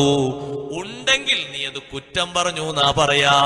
ഇല്ലെങ്കിലോ നീ അതിനെപ്പറ്റി വ്യാജം പറഞ്ഞു, കളവ് പറഞ്ഞു എന്നാ പറയാ. ഉള്ളത് പറയുന്നതിന് തന്നെയാണ് ഗീബത്ത് എന്ന് പറയുന്നത്. നമ്മുടെ ഭാഷയിൽ നമ്മൾ എന്ത് പറയും? ഉള്ളത് പറയാട്ടോ എന്ന് പറയും. എന്നാ ഉള്ളത് പറയാട്ടോ എന്ന് പറയുമ്പോ ചില സന്ദർഭങ്ങൾ, അതിന് അനുവദിക്കപ്പെട്ട സന്ദർഭങ്ങൾ ഉണ്ടായേക്കും. ആ സന്ദർഭങ്ങളിൽ അങ്ങനെ പറയുന്നതും പറയുന്ന ആളും കേൾക്കുന്ന ആളും രണ്ടുപേരും നിയ്യത്ത് നന്നാക്കണമെന്നാണ് ഇമാം നവവി റളിയല്ലാഹു അൻഹു പറഞ്ഞത്. രണ്ടുപേരും നിയ്യത്ത് നന്നാക്കണം. എന്തിനാണത്? പറയുന്ന ആളെ നിയ്യത്തും മസ്ലഹത്താകണം, കേൾക്കുന്ന ആളെ നിയ്യത്തും മസ്ലഹത്താകണം. മസ്ലഹത്തായിട്ടില്ലെങ്കിലോ രണ്ടുപേർക്കും ഹറാമിന്റെ കുറ്റം രേഖപ്പെടുത്തപ്പെടും. ഗീബത്ത് ഹറാമാണെന്നതിൽ തർക്കമില്ല. ഇജ്മാ കൊണ്ട് സ്ഥിരപ്പെട്ട കാര്യമാണ്. മുസ്ലിംകളുടെ ഏകോപനം, പണ്ഡിതന്മാരുടെ ഏകോപനം കൊണ്ട് സ്ഥിരപ്പെട്ടതാണ്. പക്ഷേ മസ്ലഹത്തിന് വേണ്ടി, നന്മക്ക് വേണ്ടി ചിലത് ഒഴിവാക്കപ്പെട്ടിട്ടുണ്ട്. ആ കൂട്ടത്തിൽപ്പെട്ടതാണ് ചില ഹദീസുകളൊക്കെ വിവരിക്കുമ്പോ പണ്ഡിതന്മാര് പറയും, ആ ഹദീസ് വിവരിച്ചതിൽ ഇന്ന റിപ്പോർട്ടറുണ്ട്, അയാൾക്ക് അവസാന കാലത്ത് കുറച്ച് മറവി വന്നിട്ടുണ്ട്, അല്ലെങ്കിൽ ഓർമ്മക്കുറവ് സംഭവിച്ചിട്ടുണ്ട്, അതുകൊണ്ട് അങ്ങോട്ട് ഉറപ്പിക്കാൻ പറ്റൂല അയാളെ ഹദീസ് എന്ന് നമുക്ക് പഠിപ്പിച്ചു തരും. എന്തിനാ അങ്ങനെ പഠിപ്പിച്ചു തരുന്നത്? ഇനി ആ ഹദീസിന് ബലപ്പെടുത്തുന്ന വേറെ ഏതെങ്കിലും റിപ്പോർട്ടർമാരെ ഹദീസ് ഉണ്ടോ എന്ന് പരിശോധിച്ച് നോക്കിയിട്ട് നിങ്ങൾ സ്വീകരിച്ചാൽ മതി. അയാൾ മാത്രം പറഞ്ഞു എന്നുള്ള നിലക്ക് നിങ്ങൾ ഉൾക്കൊള്ളേണ്ടതില്ല. അത് ആ വിഷയം മനസ്സിലാക്കാനാണ്. അതിനാണ് നിരൂപണ ശാസ്ത്രം, ജർഹ് തഅദീൽ എന്ന് പറയും. ആ മേഖലയിൽ ഇത് പറയാൻ പറ്റും. അതേപോലെ തന്നെ ഉപദേശത്തിന്റെ അവസ്ഥയിലും പറയാൻ പറ്റും. ബാപ്പമാര് പോയിട്ട് ഉസ്താദുമാരോട് പറയും, ഉസ്താദേ നിങ്ങൾ മോളോടൊന്ന് പറയണം, മോനോടൊന്ന് പറയണം, നിസ്കാരത്തിൽ കുറച്ച് പിറകിലാണ്, നിങ്ങൾ പറഞ്ഞാൽ അത് ശരിയാകും, നിങ്ങളെക്കുറിച്ച് വലിയ മതിപ്പാണ്, ബഹുമാനമാണ്, പേടിയാണ്, ഒന്ന് നിങ്ങൾ താക്കീത് ചെയ്താൽ പിന്നെ മോൻ മാറൂല. അപ്പൊ ഉസ്താദ് ബാപ്പ പറഞ്ഞ വിഷയം പറയാതെ ഉസ്താദ് പറയും, അല്ല ഇന്നലെ സുബി സ്കെച്ചിട്ടില്ലല്ലേ, സ്കെച്ചില്ലല്ലോ. അപ്പൊ ആ കുട്ടി ഇങ്ങനെ മുഖത്തേക്ക് നോക്കി നേർക്കേറെ നോക്കിയിട്ട് കുട്ടി പറയും, ഇന്നലത്തെ തൽക്കാലം പോയിട്ടുണ്ട് ഉസ്താദ്, എന്നാ ഇനി നാളെ മുതൽ പോകരുത് കേട്ടോ, ഉറപ്പല്ലേ? ഉറപ്പ്. അങ്ങനെ നിർദ്ദേശങ്ങൾ കൊടുക്കുമ്പോൾ അത് അവിടെ ഉറക്കാണ്. അപ്പൊ ആ മസ്ലഹത്ത് വിചാരിച്ച് ബാപ്പമാർ പറയുന്നത് പേര് ഗീബത്താണെങ്കിലും അത് അനുവദനീയമാണ്. ഇതേ രൂപത്തിൽ ഭാര്യമാരോട് പറയേണ്ട ചില കാര്യങ്ങൾ ഉമ്മമാരെ നിങ്ങൾ മക്കളോട് പറയും. ആരോട്? ആൺമക്കളോട്. ഭാര്യ കേൾക്കാതെ തന്നെ ചില വിഷയങ്ങൾ പറഞ്ഞു കൊടുക്കും. നീ ഒന്ന് ഉപദേശിച്ചാൽ മതി, ഞാൻ പറഞ്ഞിട്ട് നമ്മൾ രണ്ട് തട്ടിലാകണ്ട, നീ അങ്ങ് പറഞ്ഞു കൊടുത്താൽ മതി, കുഴപ്പമൊന്നുള്ളതല്ല, ഒന്ന് ശ്രദ്ധിക്കാനാണ്, ഒന്ന് സൂക്ഷിക്കാനാണ്, മസ്ലഹത്താണ് അവിടെ ഉദ്ദേശം.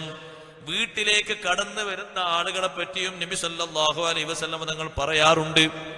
ഒരാൾ വീട്ടിൽ ഇങ്ങനെ കയറി വരുമ്പോൾ നബി സല്ലല്ലാഹു അലൈഹി വസല്ലം തങ്ങൾ പറഞ്ഞു, അയാൾക്ക് സമ്മതം കൊടുക്കുകയെന്ന് പറഞ്ഞു. സമ്മതം കൊടുക്കുകയെന്ന് പറഞ്ഞിട്ട് ആള് മോശമാണ്. അപ്പൊ ആയിഷ ബീവി റളിയല്ലാഹു അൻഹ പറഞ്ഞു, അതെന്ത് പറച്ചില്ല നബിയെ, സമ്മതം കൊടുക്കാൻ പറയും ചെയ്തു, ആള് മോശമാണെന്നും പറഞ്ഞു. എന്തിനാപ്പത്?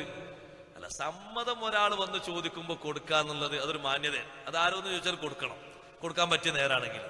എന്തിനാ പിന്നെ ആള് മോശക്കാരനാന്ന് പറഞ്ഞത്? ഒരാള് വരുമ്പോ നിങ്ങൾക്ക് ഒരു ബഹുമാനം, അയാളുടെ ഒരു അതവുണ്ട്, അത്ര വേണ്ട, നല്ല ഇടപെടകല് വേണ്ട, നിങ്ങളോട് ശ്രദ്ധിക്കാൻ വേണ്ടി ഞാനൊന്ന് ഉപദേശിച്ചതാണ്, അയാളെ കുറവാക്കിയതല്ല.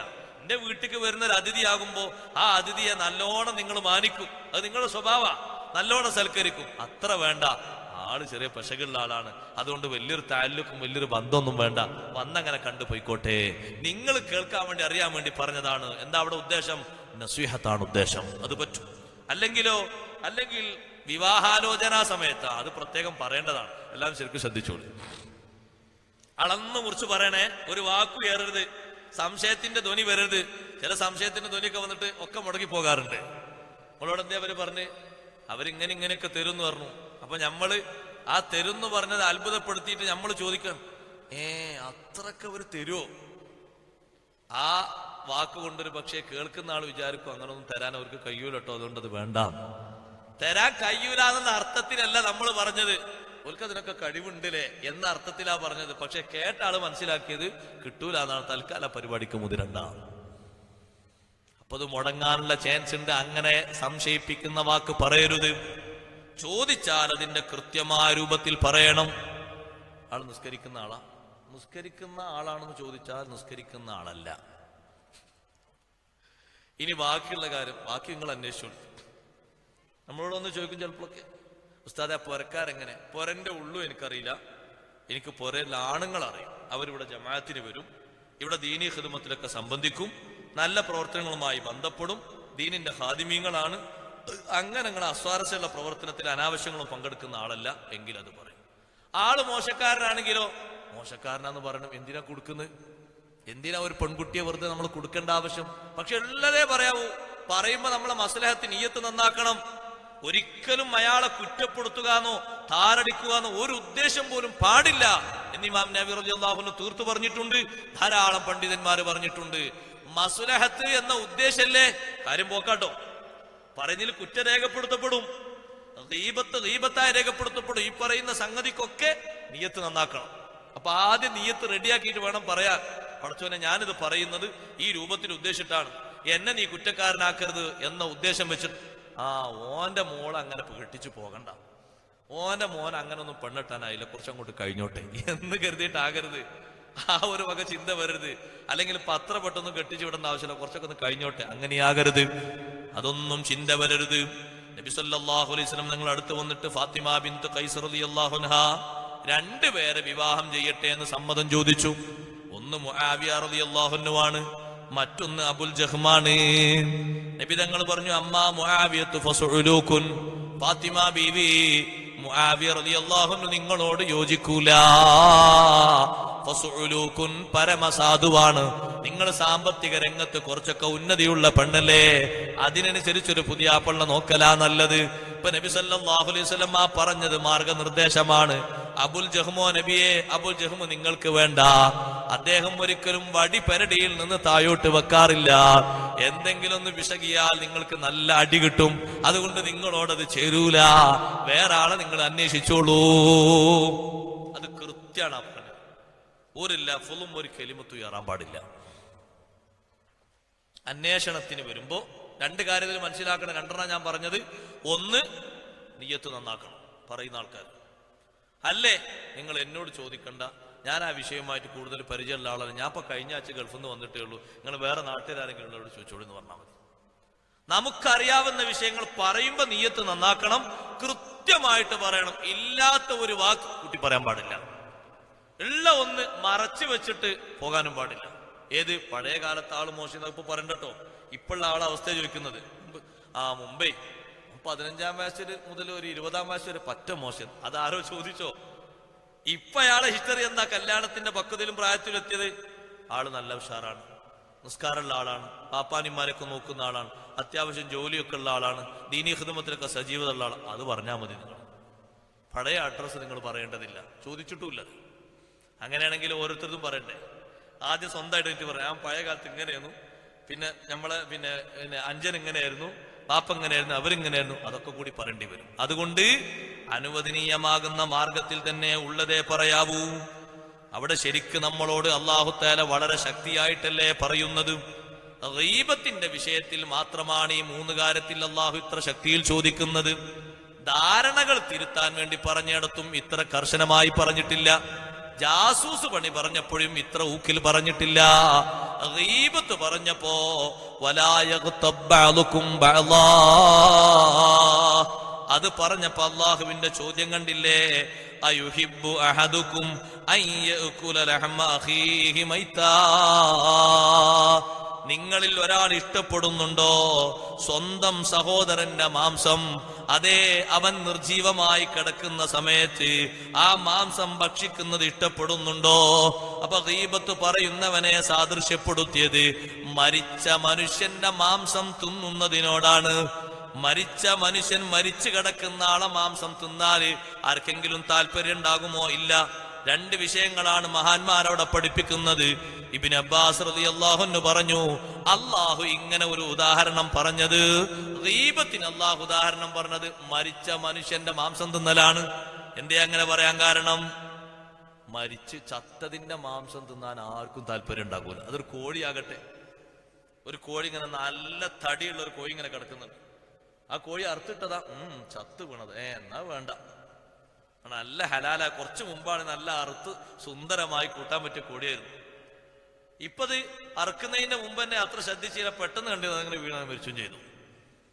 ഇനി ചെറിയ ഒരു ചലനം പോലും, ഒരു ഹയാത്ത് മുസ്തഖിറ പോലും ബാക്കിയില്ലാത്ത രൂപത്തിൽ അതിന്റെ പണി കഴിഞ്ഞു. ആ ചത്തതിന്റെ മാംസം തിന്നുന്നത് മുസ്തഖ്ദറാണ്, മ്ലേച്ഛമാണ്, മാലിന്യമാണ്, ആരും ഇഷ്ടപ്പെടൂല.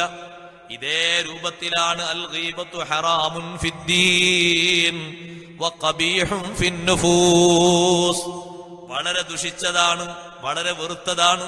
നബി സല്ലല്ലാഹു അലൈഹി വസല്ലമ തങ്ങൾ അത്തരക്കാർക്കുള്ള ശിക്ഷകളൊക്കെ പഠിപ്പിച്ചത് വളരെ ഗൗരവമായിട്ടാണ്. ഇവിടെ തന്നെ മറ്റു പണ്ഡിതന്മാര് പറഞ്ഞു, അല്ലാഹു സുബ്ഹാനഹു വ തആല ഇവിടെ മാംസം തിന്നുന്നതിനോട്, മരിച്ചു കിടക്കുന്നതിന്റെ മാംസം തിന്നുന്നതിനോട് ഉപമപ്പെടുത്തി പറഞ്ഞത് വെറുതെയല്ല. കാരണം മാംസം, ചത്ത് കിടക്കുന്നതിന്റെ മാംസം മനുഷ്യൻ തിന്നൽ എപ്പോഴാണ്? നിർബന്ധിതമായ അവസ്ഥയിലാണ്. ഒന്നും കിട്ടാത്തൊരവസ്ഥയിലല്ലേ അത് ഭക്ഷിക്കാറുള്ളത്.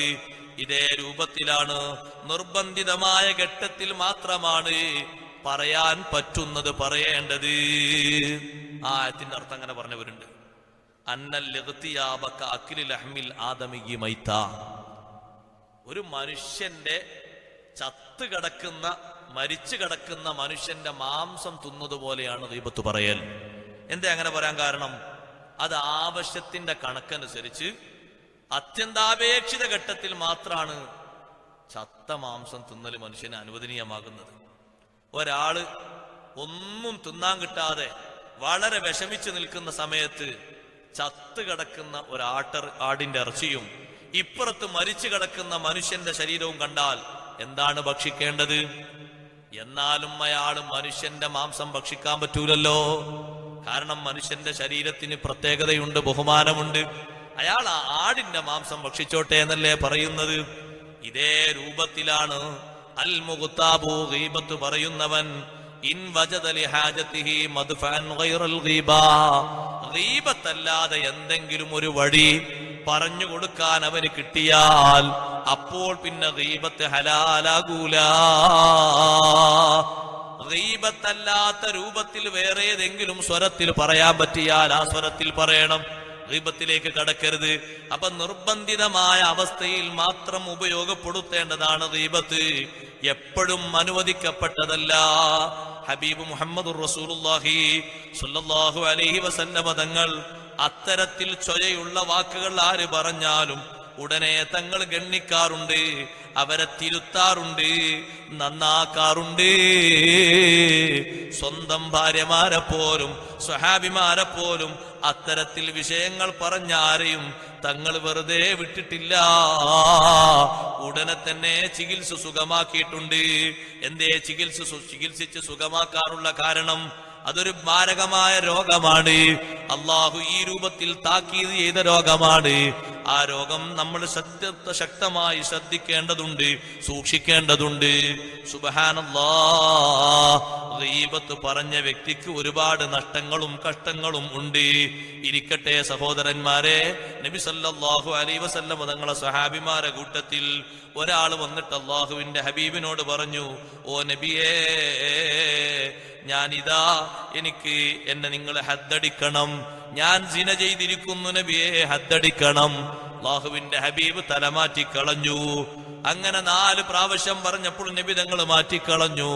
5ാമത്തെ തവണയും പറഞ്ഞപ്പോ തങ്ങൾ ചോദിച്ചു, സിന ചെയ്തു എന്നാണോ പറയുന്നത്? അതേ നബിയെ, സിന ചെയ്തു. സിന എന്താണെന്ന് നിങ്ങൾക്കറിയുമോ? സിന എന്താണെന്ന് എനിക്കറിയും. ഹറാമായ മാർഗത്തിലൂടെ ഒരു പുരുഷൻ അതാ ഒരു സ്ത്രീയെ സമീപിക്കുന്ന രൂപമാണ്. ഹലാലായ രൂപത്തിൽ ഒരു പുരുഷൻ സമീപിക്കുന്നത് പോലെ ഹറാമായ നിലക്കൊരു പുരുഷൻ ഒരു സ്ത്രീയെ സമീപിക്കലാണ്. അപ്പൊ നബി സല്ലല്ലാഹു അലൈഹി വസല്ലം നിങ്ങൾ ശരിക്കും ചോദിച്ചെടുത്ത ശേഷം, എന്ത് ഹദ്ദാണ് നിങ്ങൾ ഉദ്ദേശിക്കുന്നത്? നബിയെ, എന്നെ ശുദ്ധിയാക്കി തരണം. അതേ, എനിക്ക് ഇസ്ലാം പഠിപ്പിക്കുന്ന ശിക്ഷ എന്താണോ ആ ശിക്ഷ തങ്ങൾ തരണമെന്ന് പറഞ്ഞപ്പോ നബി സല്ലല്ലാഹു അലൈഹി വസല്ലം അവസാനം അത് സ്വീകരിച്ച് കുറെ ആദ്യം സൂചനാവാക്യങ്ങളിൽ നിന്ന് അയാൾ മാറിപ്പോയിട്ട് അള്ളാഹുവിനോട് തൗബ ചെയ്തിട്ട് വേണമെങ്കിൽ അങ്ങനെ ജീവിച്ചോട്ടെ എന്ന അർത്ഥത്തില് മാറിക്കളഞ്ഞെങ്കിലും ഇഖ്ലാസ് കൊണ്ട് മുന്നോട്ട് വന്ന് താൻ ചെയ്ത കുറ്റം തുറന്നു പറഞ്ഞപ്പോ അയാളെ എറിയാൻ വേണ്ടി കൽപ്പിച്ചു. കല്ലെറിയപ്പെട്ടു. അങ്ങനെ കല്ലേറ് നടക്കുമ്പോ സ്വഹാബിമാരിൽ ഒരാൾ മറ്റൊരാളോട് പറഞ്ഞു, 4 പ്രാവശ്യവും നബി സല്ലല്ലാഹു അലൈഹി വസല്ലം നിങ്ങൾക്ക് തോന്നിയതായിരിക്കും, നിങ്ങൾ അങ്ങനെ കരുതിയിട്ടുണ്ടാകൂല, ഇങ്ങനെ കരുതിയിട്ടുണ്ടാകൂല എന്നൊക്കെ പറഞ്ഞ് സത്ർ ചെയ്യുന്ന മാർഗങ്ങൾ, മറച്ചു വെക്കുന്ന മാർഗങ്ങൾ പറഞ്ഞിട്ടും ഇയാളത് തുറന്നു പറഞ്ഞില്ലേ. ഹത്താ റുജിമ റജ്മൽ കൽബ്. രണ്ട് സ്വഹാബിമാര് പറയാണ്, നായനെ എറിയും പോലെയല്ലേ ഇപ്പൊ അയാളെ എറിയുന്നത്, വല്ലാത്ത ഏറനെയാണ് ആ എറിയുന്നത്. സുബ്ഹാനല്ലാഹ്. അത് പറഞ്ഞപ്പോ നബി സല്ലല്ലാഹു അലൈഹി വസല്ലം സ്വഹാബത്തിന്റെ കൂടെ പോകുമ്പോ ആ കൂട്ടത്തിൽ ഇവർ 2 പേരുണ്ട്. കുറെ അങ്ങോട്ട് പോയപ്പോ ഒരു കഴുതയുടെ ശവം അങ്ങനെ കണ്ടു. ഇപ്പൊ നബിതങ്ങൾ ചോദിച്ചു, ഐന ഫുലാനുൻ വ ഫുലാൻ, മറ്റേയാൾ എവിടെയെന്ന് ചോദിച്ചു. അവർ ഓടി വന്ന് നബിതങ്ങൾ വിളിച്ചതല്ലേ, ദാ ഈ കുഴിയിലേക്ക് ഇറങ്ങിക്കോളൂ 2 പേരും, ഈ ശവത്തിൽ നിന്ന് എടുത്ത് കുറച്ച് ഭാഗങ്ങൾ മുറിച്ചെടുത്ത് തിന്നോളൂ എന്ന് പറഞ്ഞു. ശരിക്കും അവരോട് പറഞ്ഞു, ഇറങ്ങിയിട്ട് തിന്നോളൂ. ഉടനെ പറഞ്ഞു, നബിയെ, ഹൽ യുക്കലു ഹാദാ, അത് തിന്നാൻ പറ്റൂലല്ലോ, തങ്ങളെന്താ ഞങ്ങളോട് ഇങ്ങനെ തിന്നാൻ പറയുന്നത്? ഉടനെ അല്ലാഹുവിന്റെ ഹബീബ് പറഞ്ഞു, ഫമാനിൽതുമാ മിൻ അഖീകുമാ ആനിഫാ അശദ്ദു അക്ലം മിൻ ഹാദാ. നിങ്ങളിപ്പോൾ നിങ്ങളുടെ ഒരു സഹോദരനെ തൗബയുടെ മാർഗത്തിലായി ഞാനിവിടെ സിനയുടെ ശിക്ഷ കൊടുത്തു. സ്വഹാബത്ത് കല്ലെറിഞ്ഞയാൾ മരണപ്പെട്ടപ്പോ നിങ്ങളിപ്പോൾ പറഞ്ഞ വാക്കില്ലേ, അത് ഈ ശവം തിന്നുന്നതിനേക്കാളും ഗൗരവമുള്ളതാണ്. നിങ്ങൾക്കറിയുമോ, ഇന്നഹുൽ ആന ലഫീ അൻഹാരിൽ ജന്നത്തി യൻഗമിസു ഫിഹാ. ആ കല്ലെറിയപ്പെട്ട സഹോദരനില്ലേ, ഇപ്പോൾ സ്വർഗത്തിന്റെ നദിയിൽ മുങ്ങിക്കുളിക്കുകയാണ്. പറഞ്ഞ നിങ്ങളോ, നിങ്ങൾക്ക് എന്ത് കിട്ടിയിട്ടുണ്ട്? അതുകൊണ്ട് അള്ളാഹുവിനോട് തൗബ ചെയ്ത് ഇസ്തിഗ്ഫാർ ചെയ്ത് മടങ്ങിക്കോ. സഹോദരങ്ങളെ, ഹബീബ് സല്ലല്ലാഹു അലൈഹി വസല്ലമ തങ്ങൾ ഒരു സമയത്തും അങ്ങനെ സമ്മതിച്ചിട്ടില്ല. അങ്ങനെ വന്നവരോടൊക്കെ ഉടനെ മടങ്ങാനും ഉടനെ ആ വിഷയത്തിൽ നിന്ന് മാറാനും പഠിപ്പിച്ചിട്ടുണ്ട്. അല്ലാഹു സുബ്ഹാനഹു വ തആല തന്നെ ഗീബത്ത് പറയാൻ തുടക്കം കുറിച്ച ആളായ ഇബ്ലീസ് ലഅനത്തുല്ലാഹി അലൈഹിയെ അവന്റെ ഗീബത്തിന് അല്ലാഹു തടസ്സം സൃഷ്ടിച്ചു. ആദ്യം ചരിത്രത്തിൽ ഗീബത്ത് പറഞ്ഞ ആൾ ഇബ്ലീസാണ്. ഇബ്ലീസ് ലഅനത്തുല്ലാഹി അലൈഹി ഗീബത്ത് പറയാൻ വേണ്ടി ആദ്യം പോയത് എവിടേക്കാ? കടലിന്റെ അടുത്തേക്കാണ്. ഇബ്ലീസ് ഒരു മത്സ്യത്തെ ഇങ്ങനെ വിളിച്ചു. മത്സ്യം ഇങ്ങനെ ഓടി വന്നു. അപ്പൊ ആ മത്സ്യത്തോട് പറഞ്ഞു, പിന്നെ അള്ളാഹു ഇപ്പൊ കുറച്ച് പടപ്പുകളെ പടച്ചിട്ടുണ്ട്, അതിൽ ഒരാളെ പടച്ചു. നിങ്ങളെ മുഴുവൻ ആളുകളെയും വേട്ടയാടി തിന്നുക എന്നുള്ളത് അവർക്കൊരു ഊഴമാണ്, അവർക്കൊരു ഹോബിയാണ്. അതുകൊണ്ട് ഒറ്റ ആളും ഇവിടെ ബാക്കി ഉണ്ടാകൂല. ഇത് പറയാൻ വേണ്ടി ആ മത്സ്യം ഇങ്ങനെ പോയപ്പോഴാണ് മത്സ്യത്തിന് മൊത്തം നാവ് വേണ്ടാന്ന് അള്ളാഹു തീരുമാനിച്ചത്. മത്സ്യത്തിന് നാവുണ്ടോ? ആ, മത്സ്യമൊക്കെ നമ്മളല്ല ഉഷാറത്തുന്നത്. നാവുണ്ടോ നോക്കിയില്ലല്ലോ ഇതുവരെ. നാവ് അങ്ങോട്ട് എടുത്തു കളഞ്ഞു. അത് ഗീബത്തിനോടുള്ള എതിർപ്പുണ്ടാണ്. അതുകൊണ്ടാണ് നല്ല ലഹ്മൻ ത്വരിയൻ, ഫ്രഷ് മാംസം എന്ന് ഖുർആൻ പറഞ്ഞപ്പോ മത്സ്യം എന്ന് പ്രത്യേകം എണ്ണി പറയാൻ പറഞ്ഞതിന്റെ പിന്നിലുള്ള തഫ്സീർ പറഞ്ഞപ്പോ മഹാന്മാര് പറഞ്ഞു, ദിക്ർ മുടങ്ങാത്ത ഒരു ജീവി, ദിക്ർ ചൊല്ലാനുള്ള ആനത്തായ നാവ് അല്ലാഹു തആല എടുത്തു മാറ്റിയിട്ടും ദിക്ർ ദായിമാക്കുന്ന ഒരു ജീവിയാണ് മത്സ്യം. അതിന് വലിയ പോരിശുണ്ട്, പുണ്യമുണ്ട്. ആ ഗീബത്ത് അപ്പുറത്തേക്ക് കൈമാറിയായിരുന്നു. ആ കിട്ടിയ സന്ദേശം വേണ്ടാന്ന് വെച്ചു. സുബ്ഹാനല്ലാഹ്, ആദം നബി അലൈഹിസ്സലാമിനെ പറ്റിയാണ് അവൻ തുടക്കം തന്നെ പറഞ്ഞത്. അപ്പൊ ആ പണിയിൽ അല്ലാഹു തആല, നിങ്ങൾ നോക്ക്, മനുഷ്യന്മാർക്കൊക്കെ ഹലാലാക്കി വെച്ച മത്സ്യം ഇങ്ങനെ പറഞ്ഞു വിളമ്പുന്നവരാകരുത് എന്ന് കരുതിയിട്ടല്ലേ മാറ്റിവെച്ചത്. ഞാൻ ഒറ്റ വിഷയം കൂടി പറഞ്ഞ് അവസാനിപ്പിക്കട്ടെ. ഹബീബ് റസൂലുള്ളാഹി സ്വല്ലല്ലാഹു അലൈഹി വസല്ലമ തങ്ങൾ എത്ര ഗൗരവമാ പറഞ്ഞത്. വളരെ കടുത്ത ഭാഷയിൽ ശ്രദ്ധിക്കണം കേട്ടോ. ഗീബത്ത് പറയാൻ പറ്റിയ ആളുകളെ പറ്റി പറയുകയാണെങ്കിൽ തന്നെ ശ്രദ്ധിക്കണമെന്ന് പറഞ്ഞു. ചിലരുണ്ട് കെട്ടയിച്ചു വിടുന്ന രീതിയിൽ പറയുന്നത്. അവര് പറയും, ഓനെ പറ്റിയൊക്കെ എത്രയും പറയാം, ഓനെ പറഞ്ഞിട്ട് അള്ളാഹുവിന്റെ ശിക്ഷിക്കാണെങ്കിൽ ശിക്ഷിച്ചോട്ടെ എന്ന് പറയും. അങ്ങനെ പറയരുത് കേട്ടോ, അങ്ങനെ നമ്മൾ പറയരുത്. അങ്ങനെ ഉണ്ട് ചില വമ്പന്മാരെ പറച്ചില്. ഓനൊക്കെ പറ്റി പറഞ്ഞിട്ട് വല്ല ശിക്ഷയും കിട്ടണമെങ്കിൽ കിട്ടിക്കോട്ടെ, എന്നാലും കുഴപ്പമില്ല എന്ന് പറയും. ഏയ്, അങ്ങനല്ല അതിന്റെ ഉദ്ദേശം. ഒരു ഹദീസിലുണ്ട്, മൂന്ന് വ്യക്തികൾ അവരെ പറ്റി പറയുന്നത് ഗീബത്താകൂലാന്ന് ഹദീസിലുണ്ട്. സുഫ്യാൻ ഇബ്നു ഉയൈന റളിയല്ലാഹു അൻഹു കൊണ്ടുവന്ന ഹദീസാണ്. അതിൽ മൂന്നാളെ പറ്റി പറഞ്ഞാൽ ഇമാമുൽ ജായിറു, അക്രമിയായ ഭരണാധികാരി. അക്രമിയായ ഭരണാധികാരിയെ എല്ലാവരും ഗീബത്ത് പറയും, പറയില്ലേ? ഭരിക്കുന്ന ഒരു ഭരണാധികാരി അക്രമിയാണ്, അത് അമേരിക്കയിലാണെങ്കിലും നമ്മൾ പറയും. പക്ഷെ ആ പറയുന്നതിനൊരു പരിധിയുണ്ട്. ആ പറയുന്നത് പരിധി വിട്ടാകരുത്. അത് ജനങ്ങളെ ബോധ്യപ്പെടുത്താൻ വേണ്ടി ഒരു പക്ഷെ പറയേണ്ടി വരും, അല്ലെങ്കിൽ അയാളോടുള്ള എതിർപ്പ് പ്രകടിപ്പിക്കാൻ പറയേണ്ടി വരും, പ്രതിഷേധ പ്രകടനം നടത്താൻ പറയേണ്ടി വരും. അവിടെയും ഏറാൻ പാടില്ല, ഒരിക്കലും ഏറാൻ പാടില്ല. രണ്ടാമത്തത് തമ്മാടിത്തരം കൊണ്ട് പരസ്യമാക്കുന്ന ദുർമാർഗി. പരസ്യമായി ഓൻ ഷീട്ട് കളിക്കാണ്, പരസ്യമായി ലോട്ടറി എടുക്കാണ്, പരസ്യമായി അവൻ കഞ്ചാവ് വലിക്കാണ്, പരസ്യമായി കള്ളു കുടിക്കുന്നു, പരസ്യമായി അവൻ തോന്നിവാസം ചെയ്യുന്നു. ഇങ്ങനെ ഫിസ്ക് കൊണ്ട് പരസ്യമാക്കുന്ന ഫാസിഖ്. മൂന്നാമൻ വൽ മുബ്തദിഉല്ലദീ യദ്ഉന്നാസ ഇലാ ബിദ്അതിഹി, ബിദ്അത്തിലേക്ക് ജനങ്ങളെ ക്ഷണിക്കുന്ന മുബ്തദിഉ. ആ മുബ്തദിഇനെ പറ്റി പറയുമ്പോഴും എന്ത് നിയത്ത് വേണം? ബിദ്അത്തിൽ നിന്ന് ആളുകളെ മടക്കാനും അവർക്ക് സുരക്ഷിതത്വം കൊടുക്കാനുമാണ് ഈ പറച്ചിൽ. അല്ലാതെ നമുക്കങ്ങനെ അനുവാദം തന്നിട്ടില്ല. ആരെ പറ്റി എന്തും ഇങ്ങനെ പറയാം, എപ്പോഴും ഇങ്ങനെ പറയാം. ഒരു ഗ്രേഡ് കുറച്ച് കുറഞ്ഞാൽ മതി, നമുക്ക് അങ്ങനെ പറയാം. അങ്ങനല്ല. അപ്പോ പറയുന്നിടത്ത് നന്നായി കരുതണം. ഇത്ര ഗൗരവത്തിൽ അല്ലാഹു തആല ഒരു പറച്ചിലിനെ പറ്റിയും ചോദിച്ചിട്ടില്ല. ശവം തിന്നാന്ന് പറഞ്ഞാൽ എത്ര വെറുപ്പുള്ള സംഗതിയാണ്. കൊണ്ടുപോയി കൊടുത്താൽ തന്നെ ആരോ തിന്നു. അതുപോലെ വെറുപ്പ് വേണമെന്നാണ് ഗീബത്തിന്, അതുപോലെ വെറുക്കണം എന്നാണ് ആ പറഞ്ഞതിന്റെ അർത്ഥം. നിങ്ങളത് വെറുക്കൂലേ? ഇത് അതിനേക്കാളും വെറുപ്പ് വേണം, അതേ വെറുപ്പ് ഇതിനോടും വേണം. അള്ളാഹു നമ്മുടെ നാവുകൾക്ക് നിയന്ത്രണം തരട്ടെ. കൂട്ടത്തിൽ ഒരു കാര്യം കൂടി പറയട്ടെ, ഞാൻ അവസാനിപ്പിച്ചു. നമുക്ക് ദുആയിലേക്ക് കടക്കാനായി. ഹബീബ് സല്ലല്ലാഹു അലൈഹി വസല്ലം തങ്ങൾ നോമ്പ് നിയമമാക്കിയല്ലോ. ആദ്യഘട്ടത്തിൽ നോമ്പ് നിയമമാക്കി. സുബ്ഹാനല്ലാഹ്, സ്വഹാബത്തൊക്കെ വല്ലാതെ പ്രയാസപ്പെട്ടിട്ടാ നോമ്പ് നോൽക്കുന്നത്. നോമ്പ് ആദ്യമായിട്ട് നിയമമാക്കാണ്. ഉച്ച കഴിഞ്ഞ് വൈകുന്നേരത്തോടടുക്കുമ്പോ ഒരാൾ വന്നിട്ട് പറഞ്ഞു, നബിയെ മുന്നോട്ട് പോകൂല. ആദ്യം തന്നെ നോമ്പ് നോൽക്കല്ലേ. നമ്മൾ ചെറുപ്പത്തിൽ നോറ്റ് വന്നോണ്ട് നമുക്ക് പ്രയാസമല്ല. അവര് 25-ാം വയസ്സിൽ ആദ്യമായിട്ടൊരു നോമ്പ് കേൾക്കാണ്, അല്ലെങ്കിൽ 40-ാം വയസ്സിൽ ആദ്യമായിട്ടൊരു നോമ്പ് കേൾക്കാണ്. മുന്നോട്ട് പോലും നബിയെ നാളെ നോക്കിയാൽ പോരാ, ആ മതി മുറിച്ചാളി.